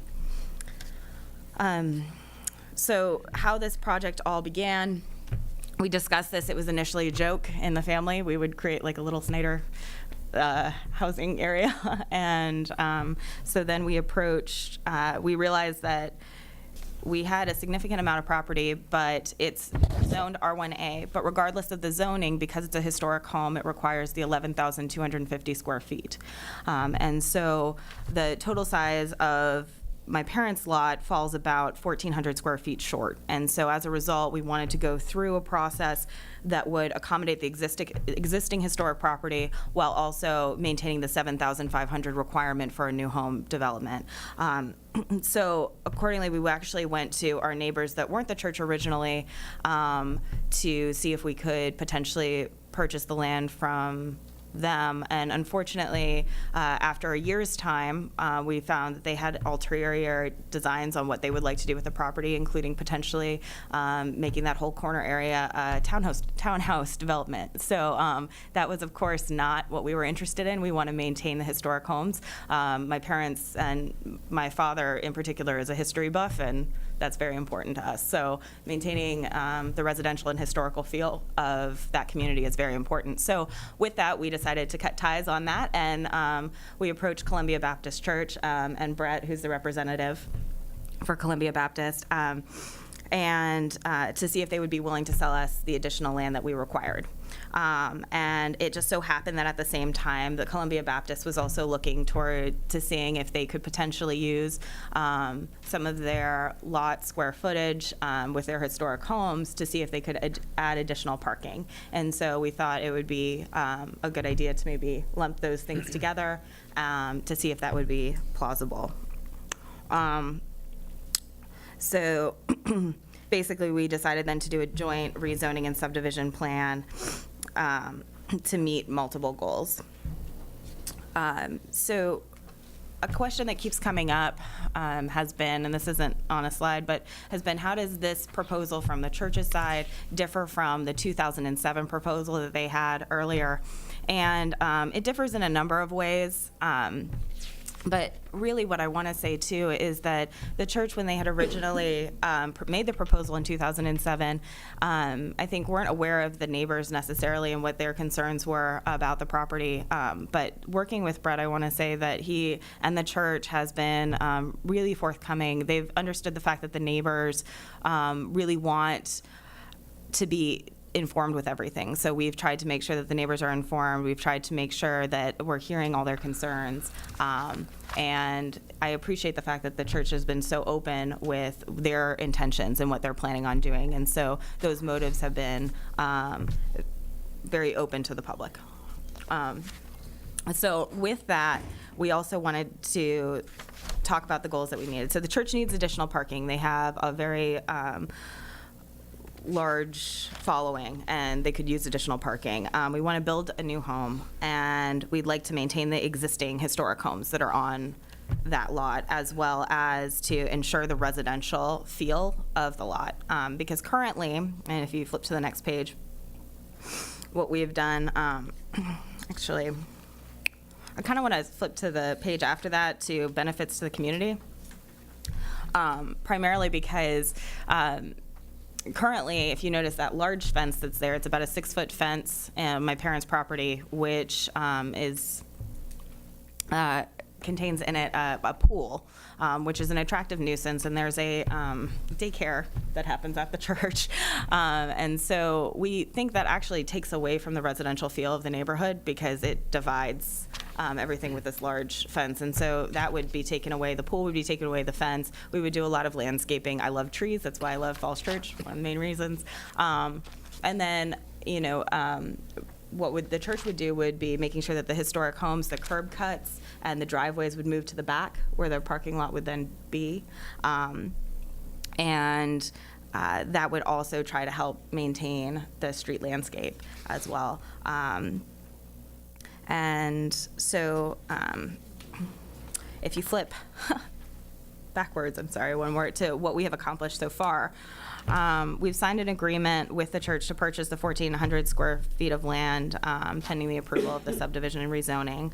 I've personally signed with NDI to do the construction, and we've filed this application with the city and met with the neighbors. Columbia Baptist, they've pledged to maintain their historic homes at 308, 310, and 312 Maple Avenue. They've agreed to recorded covenants to protect the houses now and in the future, and they've engaged architects to help design with the landscaping, and they're happy to also work with the neighbors to ensure that the landscaping meets what their requirements are. And they've proposed that the playground lot will remain an R1A lot, so that's not including the, and we'll see pictures of the lot. I'm sorry, it's not it's not clear at this point. So some of the outreach efforts we've done door-to-door. I went to door-to-door and did in-person invitations to attend a meeting that we held on April 30th, about 2 weeks prior to the meeting, just to let all the neighbors know what we were planning on doing. I spoke with probably 10 to 12 neighbors at that time, and then we had about 7 or so neighbors come to the Saturday, April 30th meeting to present and answer any questions. Overall, I think the plan to improve the streetscape was appreciated, but there were some concerns regarding the zoning. And I think some members of the council received an email that highlighted that. And so the basic tenet here is that Brett, and tell me if I'm speaking for you if it's wrong, but basically the idea is that we don't necessarily care how the zoning or anything like that happens. It's just, or how to preserve, you know, whatever the recommendation is absolutely fine. You know, R1B, T1, whatever it is fine. The church is just looking to have the historic homes preserved, but then also to increase additional parking. And I'm just looking as well to be able to build a home. So it's just, regardless of how that happens, we're fine with that. So just to clarify that point. And then the other issue was just landscaping, environmental kind of focus, the stormwater, as well as the just landscaping to block it. So And then we also sent out an email with the meeting minutes and about the invitation to attend tonight's work session as well. So now you'll see the diagrams of everything. Currently, in the red, you'll see the site plan, or where the site is located. And then if you flip further, you'll see that currently they're all zoned R1A. And kind of a sea of T1s. And the proposal is to rezone to T1 and from R1A. And the reason for the T1 was to be able to do the parking in the behind, the church's historic property, because I believe there's an ordinance, and I need some help with this, the legalese aspect, but there's some difficulty with R1B and being able to put in parking behind in the backyards of residences and things. So ultimately, when we met many times about this, this was kind of what we came out as the best, with covenants to maintain the historic houses. However, again, anything would be absolutely fine for the zoning. And then if you flip a little bit further, you'll see some artist renderings again of the street view. What that's proposed to look like with the parking in the back, and then the additional home. And then if you flip again, you will see the parking lot, an aerial view from behind the houses. And then again, the parking lot, that's kind of on the street view. And that concludes. Thank you. Mr. Stoddard? Sure. So if I could, with that as sort of the sort of introduction or presentation of the project, what I'd like to do is jump back to the staff memo and draw council's attention to a few things that relate in terms of context and background for the application. So working through the memo from the front to the back, again, this is an application for a combination of a rezoning and a subdivision to consolidate most of the church's properties into a single lot, to subdivide the Snyder's existing parcel into 2 lots. And then the rezoning would be to change most of the designation from R1A, which it is today, to T1. As mentioned, the reason for switching from R1A to T1 is to gain additional flexibility under the zoning ordinance. The R1A designation brings certain restrictions on parking in the rear yard, a required rear yard setback, as well as how close parking can be on street, or surface parking can be to a required yard. And so the idea of switching over to T1 is to reduce some of those restrictions. Let's see, policy guidance. The city has a couple adopted plans that bring policy guidance in terms of urban design, land use, and transportation. Both the comprehensive plan as well as the adopted North Washington Street small area plan speak to this area. And attachment 1 has direct citations from those plans, but those things can be summarized in those 4 bullet points.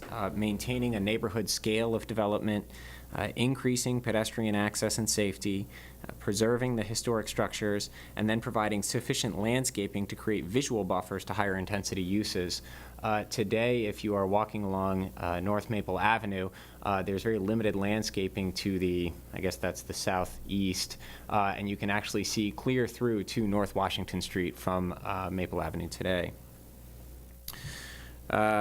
There's some language here about the specifics of what is a rezoning versus a conditional rezoning, what is a subdivision, and it talks about those things that rezonings and zonings are within the purview of the council, whereas subdivisions are the purview of the planning commission.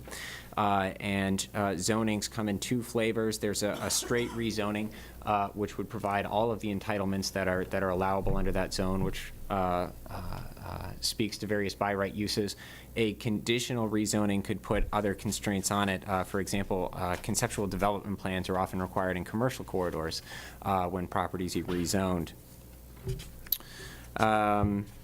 Going back to the, moving into the next section, history and precedent, in 2007, the church applied for a subdivision to consolidate their parcels. At that time, the Planning Commission denied the subdivision request based on the fact that it did not provide the protections required under the Historical, Cultural, and Conservation Zoning Overlay District.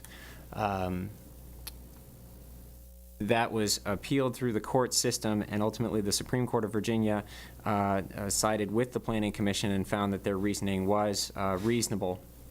And so it upheld the denial of the subdivision request. As mentioned in the presentation, this application has a slightly different flavor to it that, one, there are additional properties involved, and two, there's also an application for a zoning in combination with the subdivision. And that has various implications for how that subdivision then would then be treated. So then moving forward, there are various options available to the city to consider this application. It could be a rezoning with covenants as suggested in the application. It could be a conditional rezoning to T1, or it could be some sort of split zoning. So instead of zoning the entire lot T1, it could be that the frontage along North Maple is maintained as R1A. And so there are various options available. And so the purpose then is to use this work session as a conversation to get a sense of what are the concerns that council and the community have. Does the council want to proceed? And if so, what are the questions that staff needs to answer before the next work session? And what are the combinations of options that seem most palatable?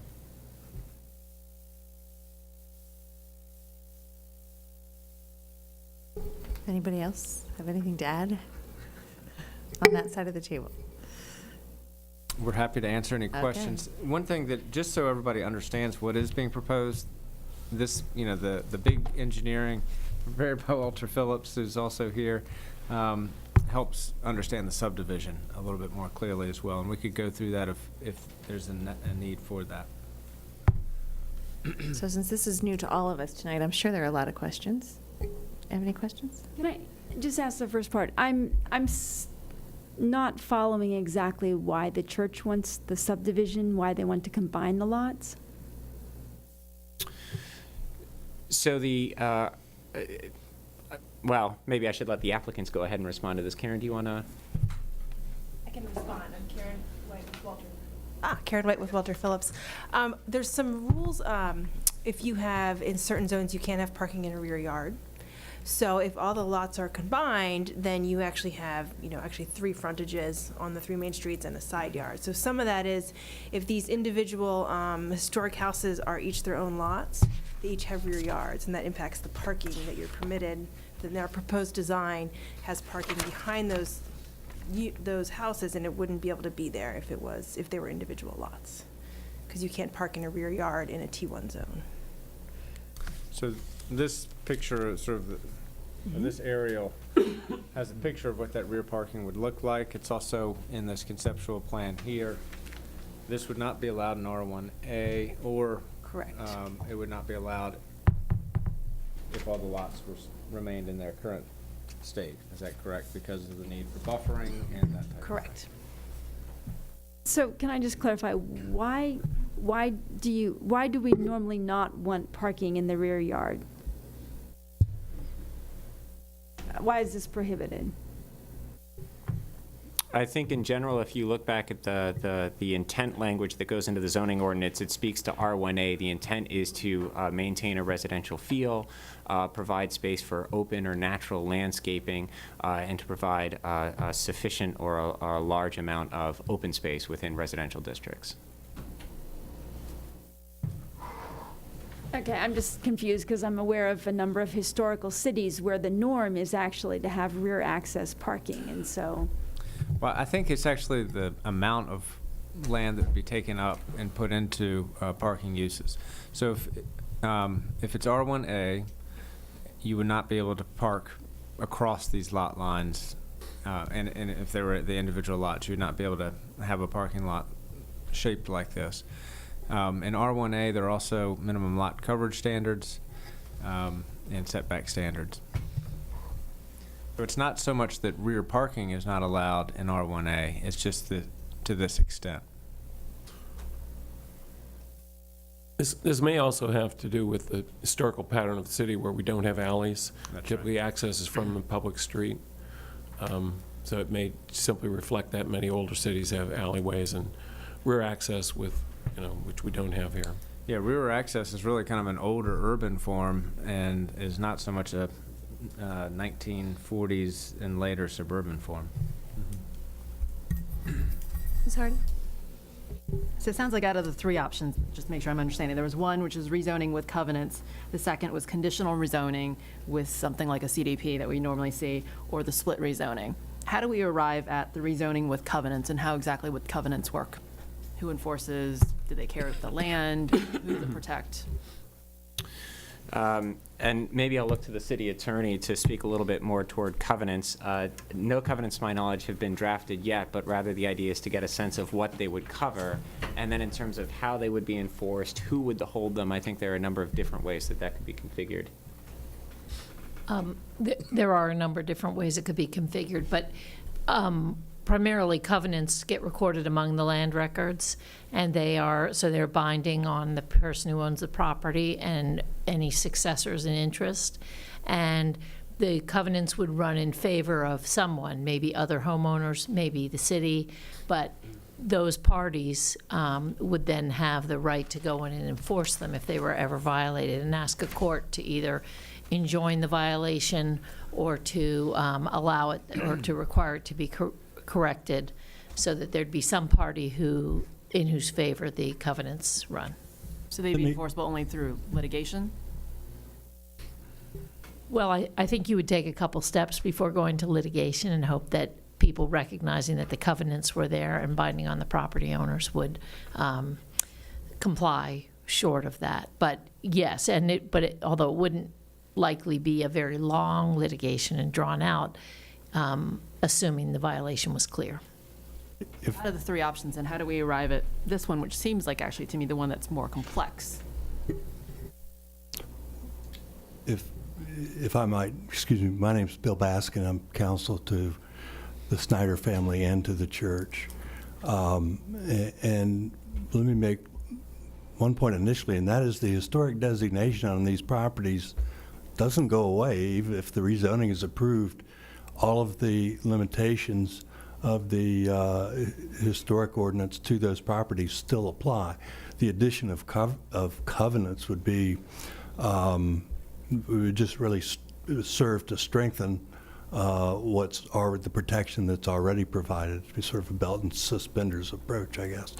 When we met a month and a half ago or so with the neighbors, there was concerned about the T1, and I think that made them a little bit uneasy to go from a residential zone to a T1 zone.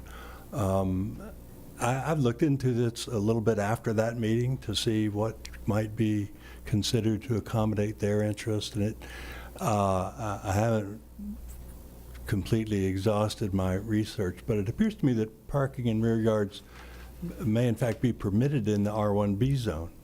Now, the lot sizes, because these are historic properties, have to remain at least 11,250 square feet, the R1 zone minimum. But there's no prohibition on having these historic properties zoned R1B or T1 as long as they meet the other requirements of the historic ordinance. So it's sort of a long way that I'm not even sure I answered your question, but the church's interest and the Snyder's interest is really united here. I mean, the church needs more parking, and they want to try and obtain more parking, and felt that when the Snyders approached them and needed more property so that they could subdivide, I think the church evaluated its position with respect to the properties and the Snyder's request, and the Snyder's did likewise. And I don't think either party is wed to T1 or any proposal as long as they can achieve the outcome they want.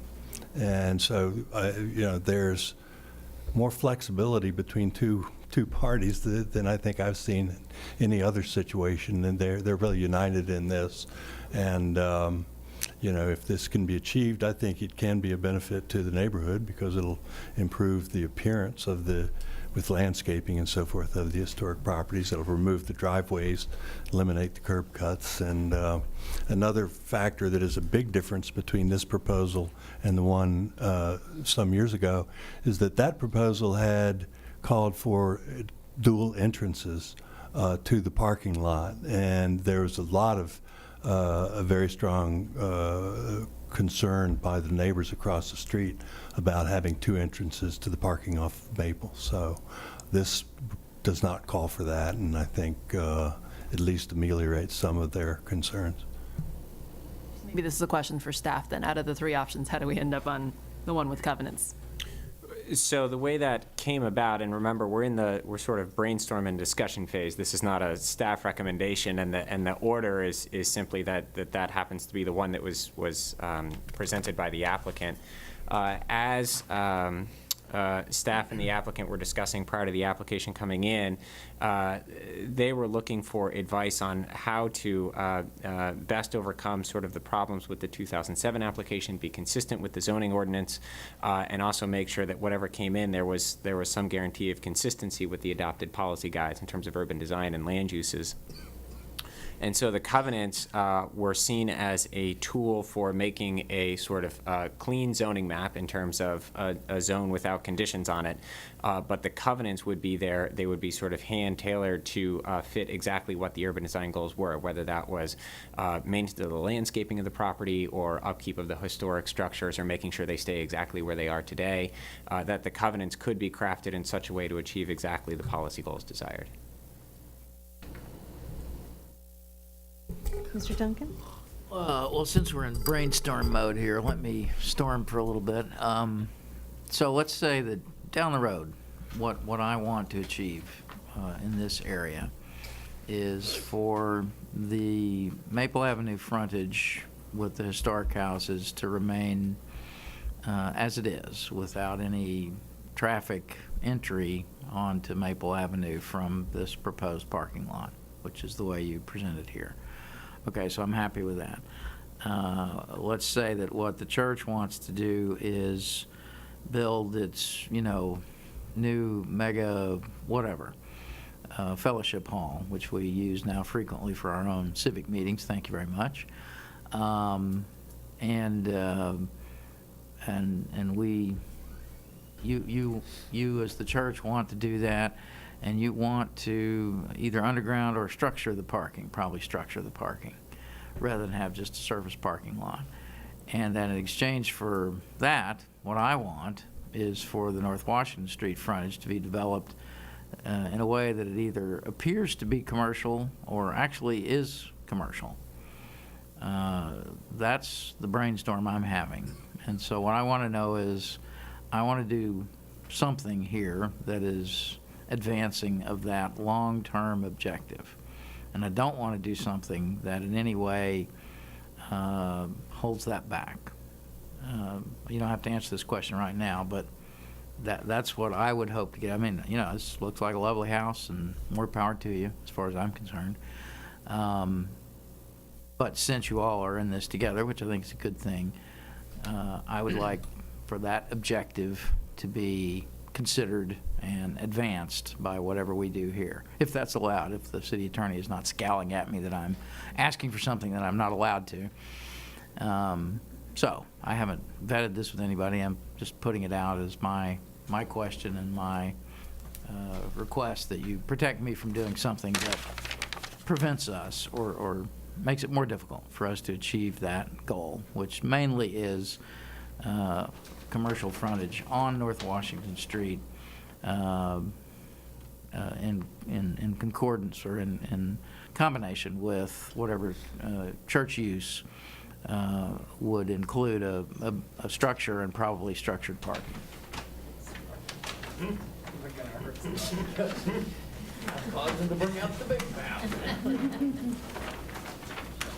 So council member, if I may, one of the points you've touched on, which is actually quite important, and you can actually see it in the smaller sheets in the memo, that the property that's proposed for the consolidation with the subdivision actually stretches all the way to North Washington Street as well as West Columbia Street.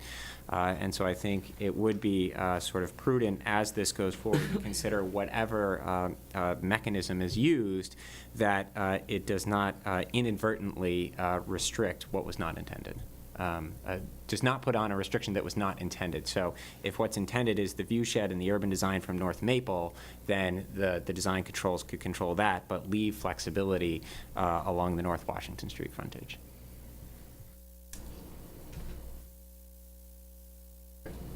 Ms. Hardy? So if I'm reading this is the future land use, or no, it's existing. In the future land use map, it looks like the properties we're discussing remain residential. Is that correct? In the version I'm looking at. That is correct. The future land use map, that sort of yellow color, is low-density residential at a density of about 4 units per acre. And so I think the genesis of the concern is that it seems like the residents who live around North Maple had a reasonable expectation that the future, of the street would remain residential. And I think that's where the angst is that the proposal to change over to T1. And again, going back to the 3 options, it seems like the simpler, more elegant solution would be some kind of split rezoning where you preserve the frontage on Maple as R1 or A or B or whatever it allows for the parking, and then allow the back parts of those lots to be T1 to make, instead of making that kind of weird notch shape, kind of make it purple all the way across to allow for the parking. And it seems like it would address the goals of the project. And Sarah, I think you did a great job presenting. My husband is a lifer in Falls Church as well, and we actually chose to come back to Falls Church to be near his family. And so I have, I understand the reason one to come back. And we absolutely want to be good neighbors with the church as well and make sure that you guys have sufficient parking. And I just want to make sure that we do this in a way that seems fair with the expectation of and consideration of what the residents on Maple would have. And if everyone has the expectation that long-term this is a residential street, I think a change to zoning could have, big implications down the road, beyond what anyone on around the table, right, promise to do or not do. Yes. By the way, I'm Brett Flanders, the Executive Director of Columbia, and I totally agree. I've been coming, I'm not a Falls Church resident, but I've been coming to Columbia since I was 2 years old, so I kind of feel like a Falls Church resident in some form or another. So I want what's best for the neighborhood. I've been thrilled to work with the Snyders on all this, so whatever it is that we can come up to maintain that residential feel. We're obviously spent quite a bit of money moving one of those houses so that we could maintain one of the houses and help us use our property more efficiently. And we've spent quite a bit of money actually renovating the inside of the red house. I think it's 312. I can't remember since the numbers actually changed when we moved the house. But we use those houses to house a lot of ministers that we could not afford to have if we did not have those houses. So we're very much in maintaining those houses. So whatever we can do, whatever the end result is, so that it's beneficial to the neighbors, to the Snyders, to the church, we're all for. So is that allowed in our zoning to kind of split the zoning? Split zoning can be done. I mean, we'd have to look at it technically in terms of other hidden problems. Some of those things could be overcome with variances or some kind of plan development protected by covenants. I don't know the exact answer.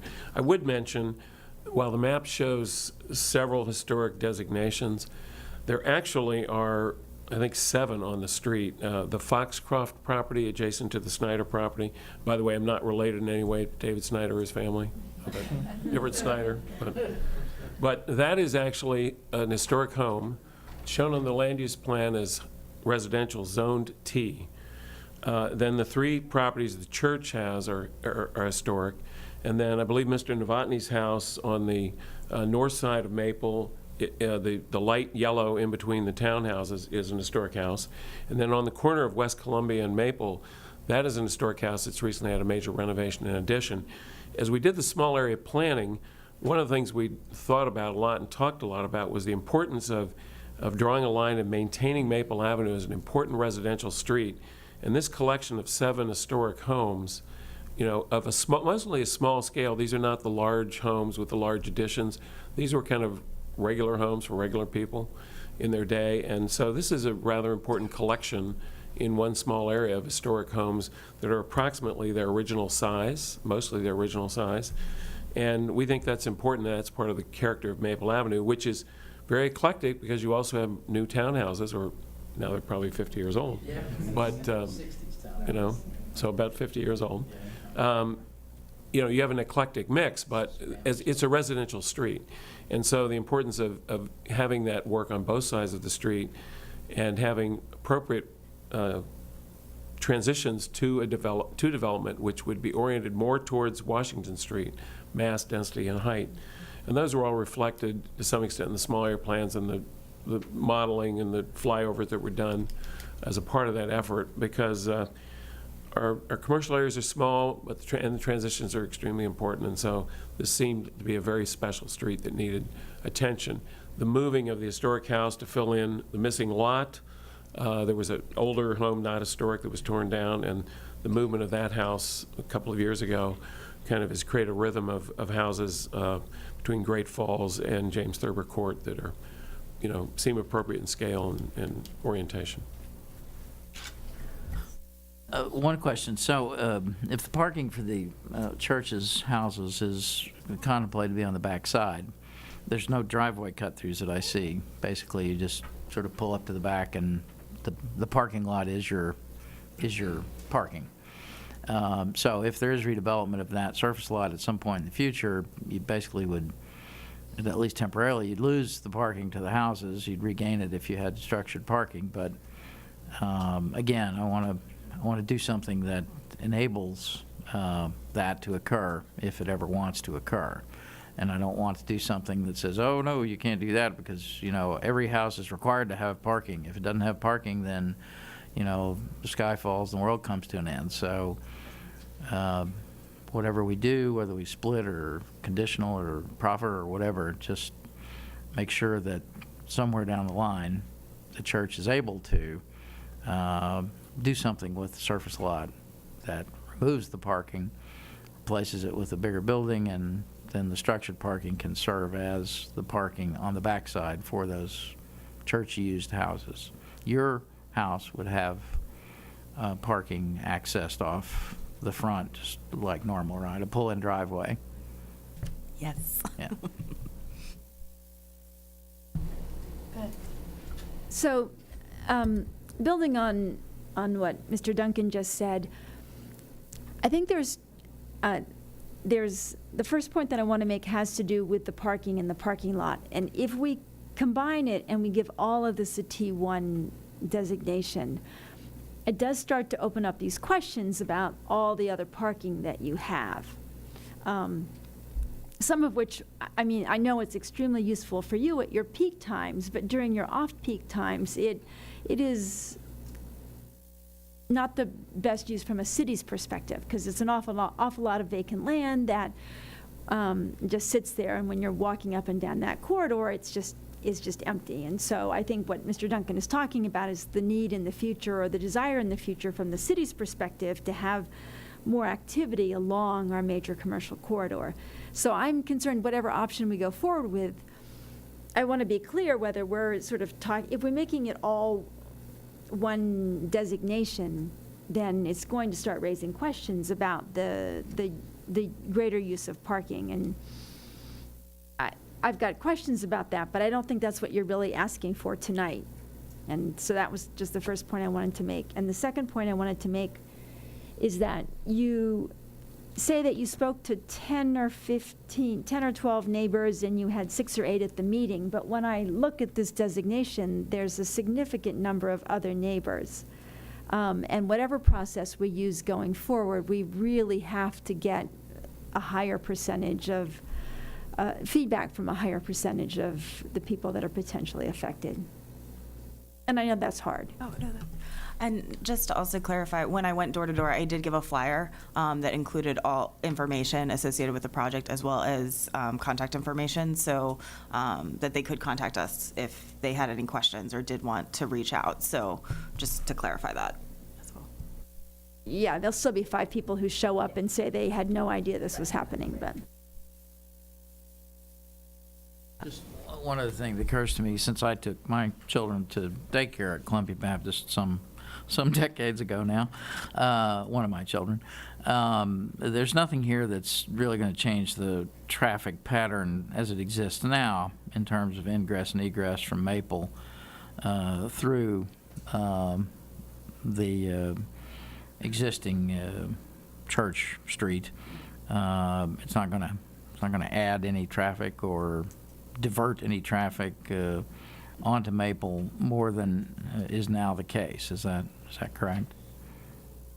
Especially during the drop-off and pickup time, this would allow actually more parking for the parents to park on property versus parking on Maple. Right. Because right now they do park a lot on Maple, so we would obviously expect a benefit of it would get those people off of the street and onto this parking lot instead of parking on Maple to drop kids up on and off. Okay. All right. Thanks. I have a couple questions too. How much parking are you adding? That may be a question for another time, but what are you contemplating? I think if we looked at this, right now we have a gravel lot that we have at the very peak of that rise right there that's unstructured. So when we looked at adding that and connecting that to this parking lot to give that an egress, I think it was about 95 spots. But some of that is in that gravel lot is right now, so it's hard to tell. There's probably about 40 spots that you could put on there. So all told, it's maybe around 45 to 50. I don't know if it's listed on the, is that about right, listed on the plan? Yeah. So you'd also be improving the gravel lot? Yes. Okay. And then with the zoning change there, there's lots 308, 310, 312, they would still remain individual lots? I'm asking Paul, I guess. There would be two separate actions. They would be sequenced that the rezoning would happen first, and that would be a council action, and then subsequent, it would go to the Planning Commission for the subdivision, and the subdivision as proposed would extinguish those lot lines, making all of the church properties that are shown in that thick black border one lot. The church's properties, the Snyder's properties would stay separate lots. And then, so what are there long-term implications of that we really need to be aware of? As Mr. Duncan's talking about what he would wish for, are there positive and negative long-term implications of that? There are certainly implications from sort of land use regulations in terms of whether there's a site plan or a conceptual development plan put on them. But otherwise, putting them, if the concern is sort of North Washington Street, I think putting them onto one lot creates more flexibility. So that's something I'd like to explore. Explore further as we go forward. Just what are those implications, and are there things you can do by right in a T1 zone that you couldn't do in R1A or R1B? Yes. So we should be aware of what all those things are for future implications as well. Yeah, we can provide that information more succinctly the next time this comes around. And then my last question just relates to stormwater. Someone, I think you mentioned that, Sarah? And that's always a concern around here in Falls Church. So will there be, as we go forward, stormwater improvements on this property? Because it sounds like you're going to have a lot more paved area. What will they be? I can take that one. So the home would, so the new home would be processed as a grading plan, and they would meet the requirements for stormwater for the lot grading plan. And then when we would do the church addition, that would be a site plan or site plan amendment. So would be something that would probably go to the Planning Commission. So it would go through and have to meet all the current stormwater management requirements. Also want to note that the new parking lot would meet all the parking lot requirements for interior lot landscaping and buffering. So the gravel lot would become a paved lot with that additional landscaping that's not there today. And so the stormwater would be, we haven't figured out the details yet, but we know we would address quality and quantity of the runoff there to meet the current codes. And that's the case for both your house and the parking lot too, right? I mean, right. Note 8 in your Walter Phillips plan, stormwater quantity and quality statement, stormwater management and BMP practice facilities will be shown on future plans. Developer may purchase available nutrient credits to satisfy water quality requirements. Bonded subdivision lot will demonstrate a 0% increase in runoff. So I think that speaks to that question. And will the original Snyder House also have to comply with the same kind of stormwater review? Because that lot is changing, or no? No, because it's not changing. You're just kind of creating the new lot. So But That said, we would be delighted to try and improve water management around our home. So I think we'd like to look at it as a piece. and to note, with removal of the pool, you're removing some impervious area too, so your lot itself might have less impervious areas, so. And then my last question is for Mr. Snyder, just about the historic house designation. And what does that entail? Can you just refresh our memories on that quickly? Well, it requires them to be retained, and there are limitations on how they can be removed. There are waiting periods. One of the things a covenant could do is, make that more permanent, for example, beyond the city's requirements of the ordinance.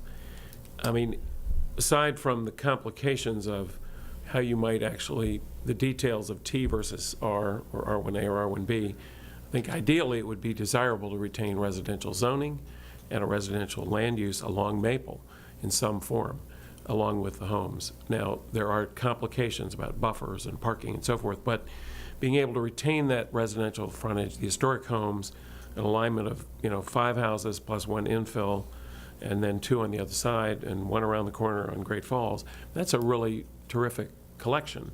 And I think it would be desirable, if possible, to retain residential frontage zoning and definitely the residential category in terms of land use, if a project like this is to go forward. I think that would be the most positive aspect of reinforcing the neighborhood character. And it's an important street, an important historic street. One question has occurred to me. Usually when we pass these things, there's a physical impact statement. Not that one home in Falls Church is, greatly significant. It's a drop in the bucket, but we are a small bucket. Are there, public service costs associated with the construction of a new single-family home, which are at least indicated in the documents that we'll see when we act on this? We could look at that. I don't think the impacts here are great, but it's like any other infill lot. It would have those impacts of impacts on public services and so forth. Of course, taxes would be paid. Sure. Right. Okay. Go ahead. In the project overview picture, in the future use, you're showing what looks to be sidewalk there. Is that sidewalk or is that just the street? That's the street. Oh, that's the street. Okay. So we still won't have sidewalk on this side of Maple. I think that's one thing that, if I could, that's, I think, one thing that would be looked at as the application is going forward. There may be some provisions within the subdivision ordinance which would speak to that, and that's something we can look at and bring forward for review. Okay. Well, we've looked at that a little bit, and there's some fairly significant grade difference on that side of Maple where the historic houses are. The land is very quickly rises behind the curve, which would involve a lot of grading. I think one of the questions here, if you were able to remove driveways from some of these frontages, that eliminates curb cuts. I think there's a traffic calming look being done at Maple Avenue, whether there's room to add a sidewalk, where there presently is some parking and some driveways. I mean, that might be possible. I think it's something would be looked at in more detail. It certainly would be desirable to get sidewalks if it's possible. Also, there is, I think, the potential to line up a future driveway with James Thurber Court as an entrance to the parking lot, which would allow you to have a controlled, maybe 4-way stop and crosswalks along Maple. Presently, these are offset, and it could improve safety. I mean, this is speculation, but rethinking that street may be possible as part of the traffic calming look and also as a part of the subdivision, without saying what the answer is, but certainly worth a look as to, could sidewalks be accommodated? I'm sorry, Karen, if I might just mention one other thing, and that is that the sidewalk, our property is very close to the street, so it's not practical unless the sidewalk is in the street. We've taken a look at that, so that would be a concern from our standpoint. Is there any room to narrow the street? There's always room to narrow the street.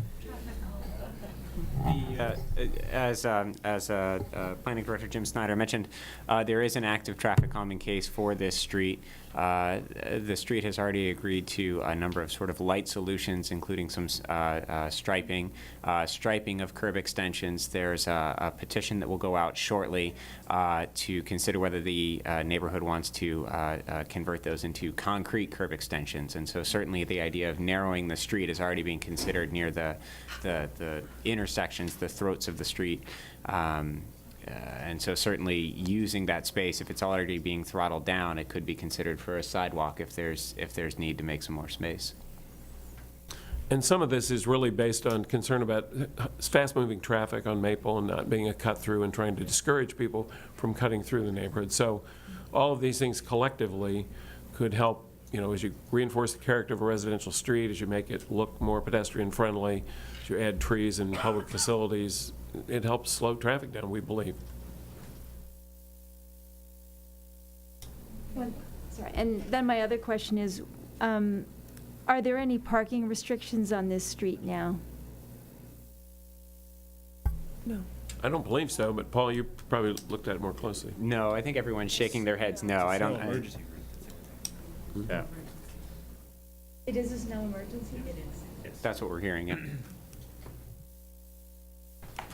One thing I will just note is, when we have other neighborhoods where there are conflicts about parking during church times, we tend to point them to Columbia Baptist Church for a case study on how to work effectively with your neighbors. And so just note that. But I do think that any changes to the road width and things like that would need to be made thoughtfully in terms of how it's being used right now for on-street parking. Ms. Harder? One question from Ms. McCoskey. So this is a rezoning application. Do we get to ask for things like stormwater improvements, sidewalks, if we could actually fit one in as proffers? If we choose to go forward with a conditional rezoning, but I think a certain amount of that, such as stormwater improvements, I think are pretty well dictated by the stormwater ordinance, which is mandated by state code. We're kind of required to do what they have. So a lot of that will fall into place when there's subdivision and construction. And my second question is, so going back to the three options, so from tonight, are you just looking for our feedback on those three and that you're requesting this come for formal action to refer out next week? I don't think we would, we were looking at sort of next steps of just getting sort of a concurrence from council to move forward with consideration of this. As I mentioned, the Planning Commission also has an important vote on this since they're the approvers of the subdivision. The HARB, the Historic Architecture Review Board, would certainly be a stakeholder in this, as well as the Historical Commission might have some good thoughts on the nature and character of the street. And so the thought following this work session would be go out with subsequent work sessions to those groups as well, so that we could begin to get a sense of what everyone's looking for and how people think this might best work moving forward. So in short, on this one, we're not asking for a formal referral out. This is a checking in, so you're aware of the application. And our next steps would then, to take these next kind of informal steps so that you might have the benefit of any feedback from them before you took any formal actions on this. Got it. Okay. And do you feel like you've gotten direction from the four of us? Yes. Yes, I think there's sort of a concern about the nature of the street. How is this going to be protected along the North Maple Avenue frontage? How does this allow flexibility along North Washington, as well as any sort of reuse or different use of the parking? Are sort of stormwater implications going to be treated? And then what is going to happen to the street itself in terms of either sidewalk or on-street parking or curb extensions? And those are all things we could look at going forward.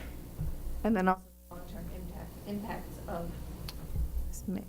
the long-term impacts of combining those individual lots into a single lot. As well as consolidating the lots, yep. Are you going to run this by the Planning Commission as well for their input? Yes, they're one of the next stops on the tour.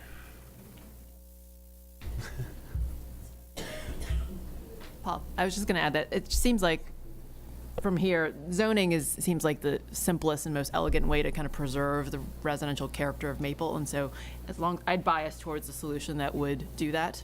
if that's the split zoning or whatever, as opposed to the T1, because I think that will get a lot of people concerned if we start rezoning Maple to be T1.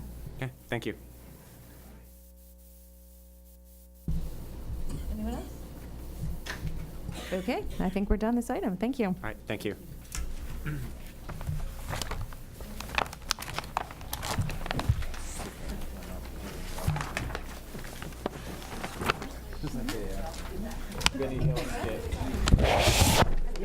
Whoa.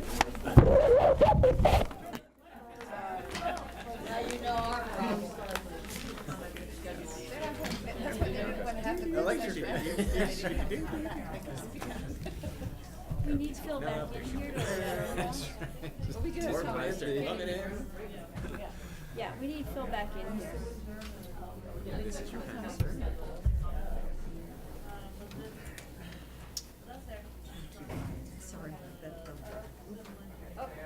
There you go. Nice to see you. That's the first time I feel like I've seen you at a work session. So. My condolences.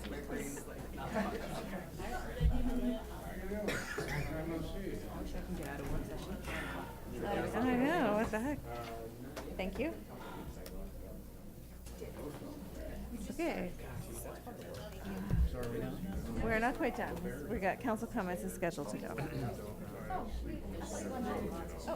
you're back. Mayor did. Comments. So, we tried to get a call together. Are you free tomorrow morning at 10:30? We're talking about MDT.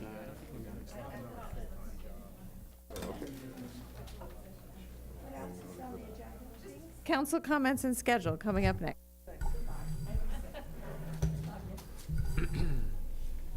So I'm putting the schedule up on the wall.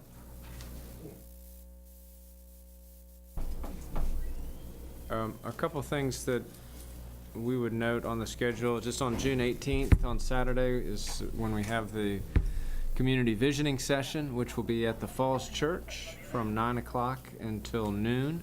8:45. Well, the doors open at 8:45 for sort of a mix, meet and greet, coffee, and things like that. But the program will start at 9 o'clock. You did say coffee, right? Yes, there will be Okay. coffee. Mhm. And snacks. And how's the RSVP going?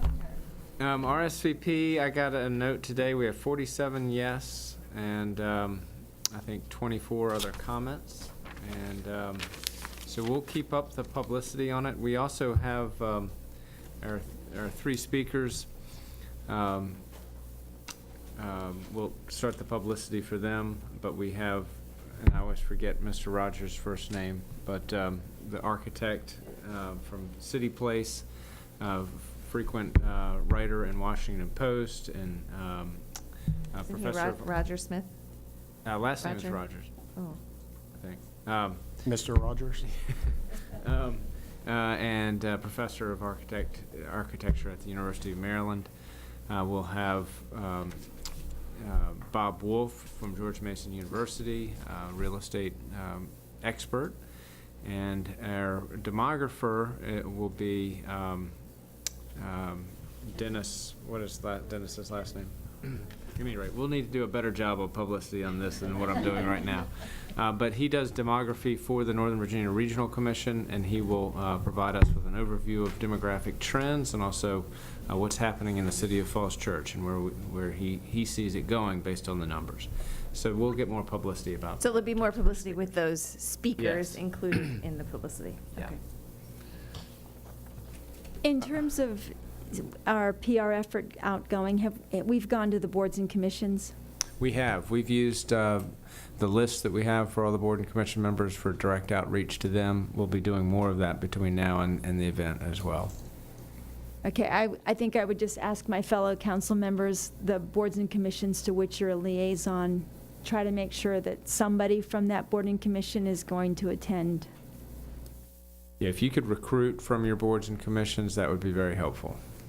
And then my other question is our youth representatives, do we have a full list of their email addresses? And can we also make a special pitch to them to show up? We will try to get that information out. I think Tell last them to time bring their parents. Yeah, that's right, exactly right. And I think that Celeste has a list of all the people who have commented to council on anything in the last year, and those people have also gotten an invitation. And it also went out to about 900 people that have attended or indicated interest in other visioning sessions that the schools have held as well. In the RSVP, we tell people you don't have to RSVP, so hopefully the number is higher. Yep.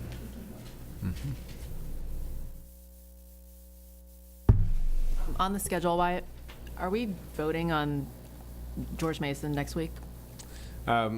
Yes, the intent is to take action on providing direction on Phase 2 RFDP or an alternative Plan B. Yes, we'll need to add that to this. And is the school board voting tomorrow or the 14th after Yeah, us? the school board has it on their agenda for tomorrow.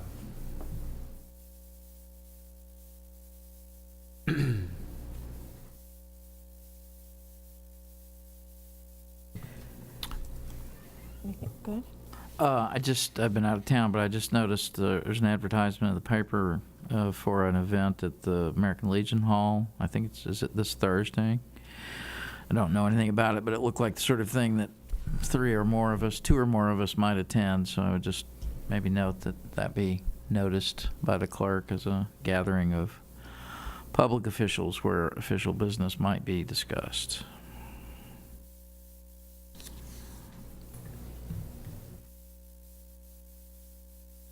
I have one thing. On June 17th and June 20th, George Mason High School government class has asked to have some people come in and talk about what it means to be on city council. There are a couple sessions in the morning and early afternoon of those. And I've done this the last 2 years to talk about local government, and they changed the format a little bit this year and would like to do it more like a town hall.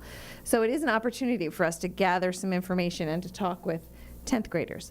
Mr. Tarter and Mr. Duncan and I have all signed up for different times, but it would be great if everybody could come for a different time, for an hour or so, or all of them, to really get some input from high school students on what they're thinking about their campus project or the future of the city. Sorry, what was the times and dates? The dates are June 17th and June 20th, a Friday and a Monday. And I can share with you the specific times. I don't have them. I think the Friday is from 8 o'clock to 11:30, and that would be 2 classes. And then Monday is from about 11:30 till 3, and that's also 2 different classes. But if there's city staff who'd like to attend, you signed up, right? Yes. No, you would not have to be there for the whole window. There are two blocks in each of those sessions, and I'm happy to share the schedule with you, so you can sign up on your own for whatever works with you. And I know, obviously, many of you are busy in the daytime, and that wouldn't work, but I think it really would be a great opportunity to reach those students where they are. Okay.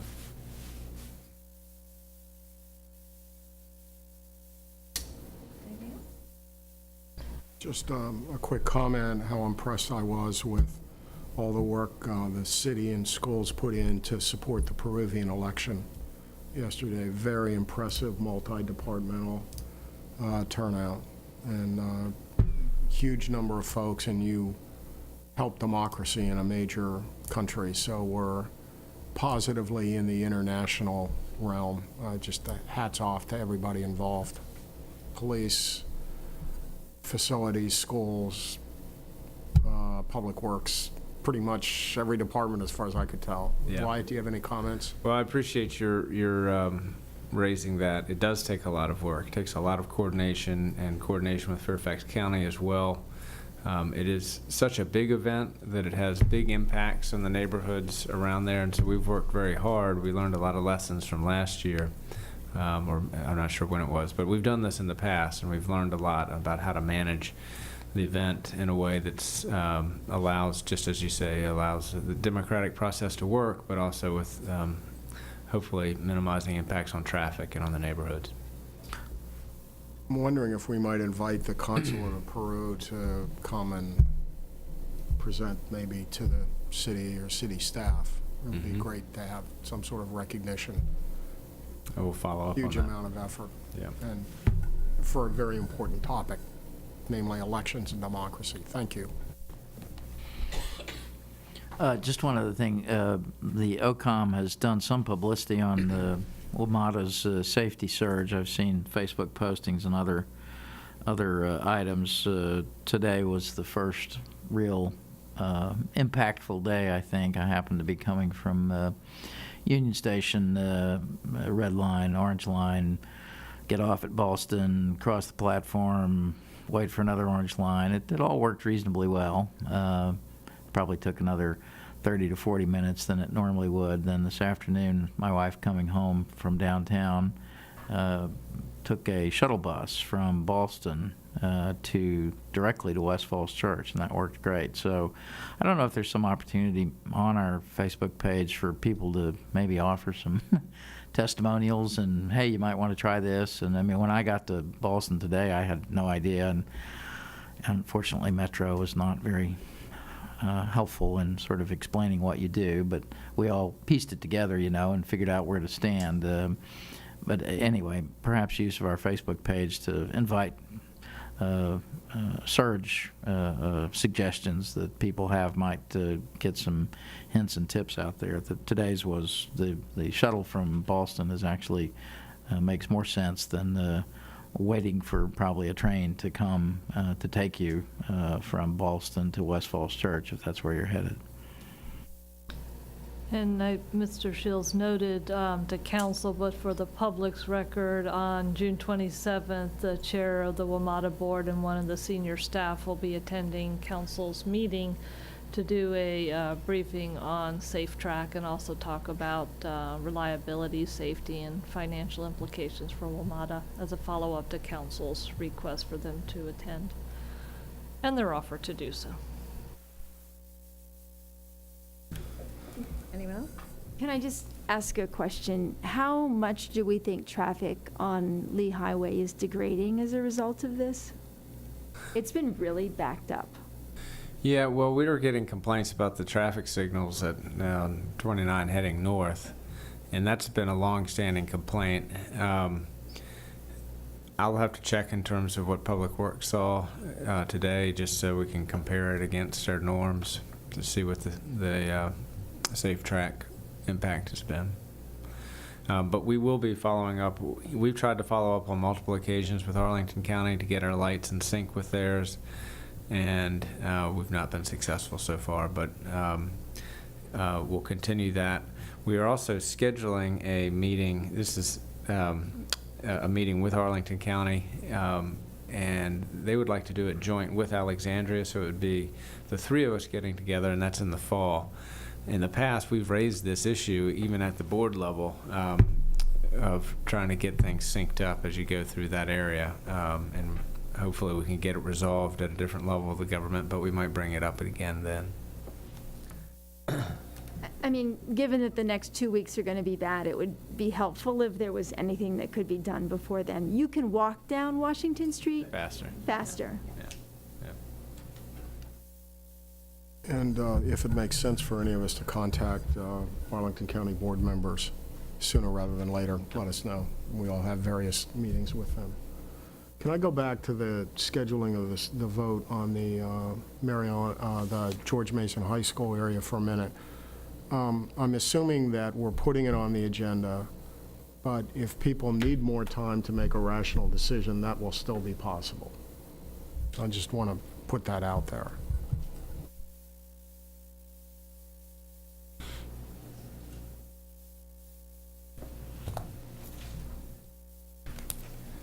Although if the school board votes yes or no tomorrow, I guess it depends, right? So if they vote no, then there's really no urgency for us to vote on anything. But if they vote yes, then we could take more time, right? Right. Is there anything specific that you would need to make a rational decision, or anyone would need? It seems like it's such a huge amount of information to... Yeah, gee whiz, I hate to prolong this meeting, but anyway, yeah, I thought there were some great things that came out of our last discussion on the topic, and I'm not sure we've all gotten all the answers to those things. I think you asked some fundamental financial issues. Maybe I missed it, but I'm not entirely sure that we've gotten all that information. So I mean, this is such a critical decision. You want to make sure you've got all the data points. And one of them was the affordability question. What can we afford? What are the different standards? I mean, do we have all the data on that? I wasn't sure that we did. So that's the kind of question. Thanks. All right. Would anyone like to adjourn? Move to adjourn. All in favor? Aye. Aye. We're adjourned. Well done.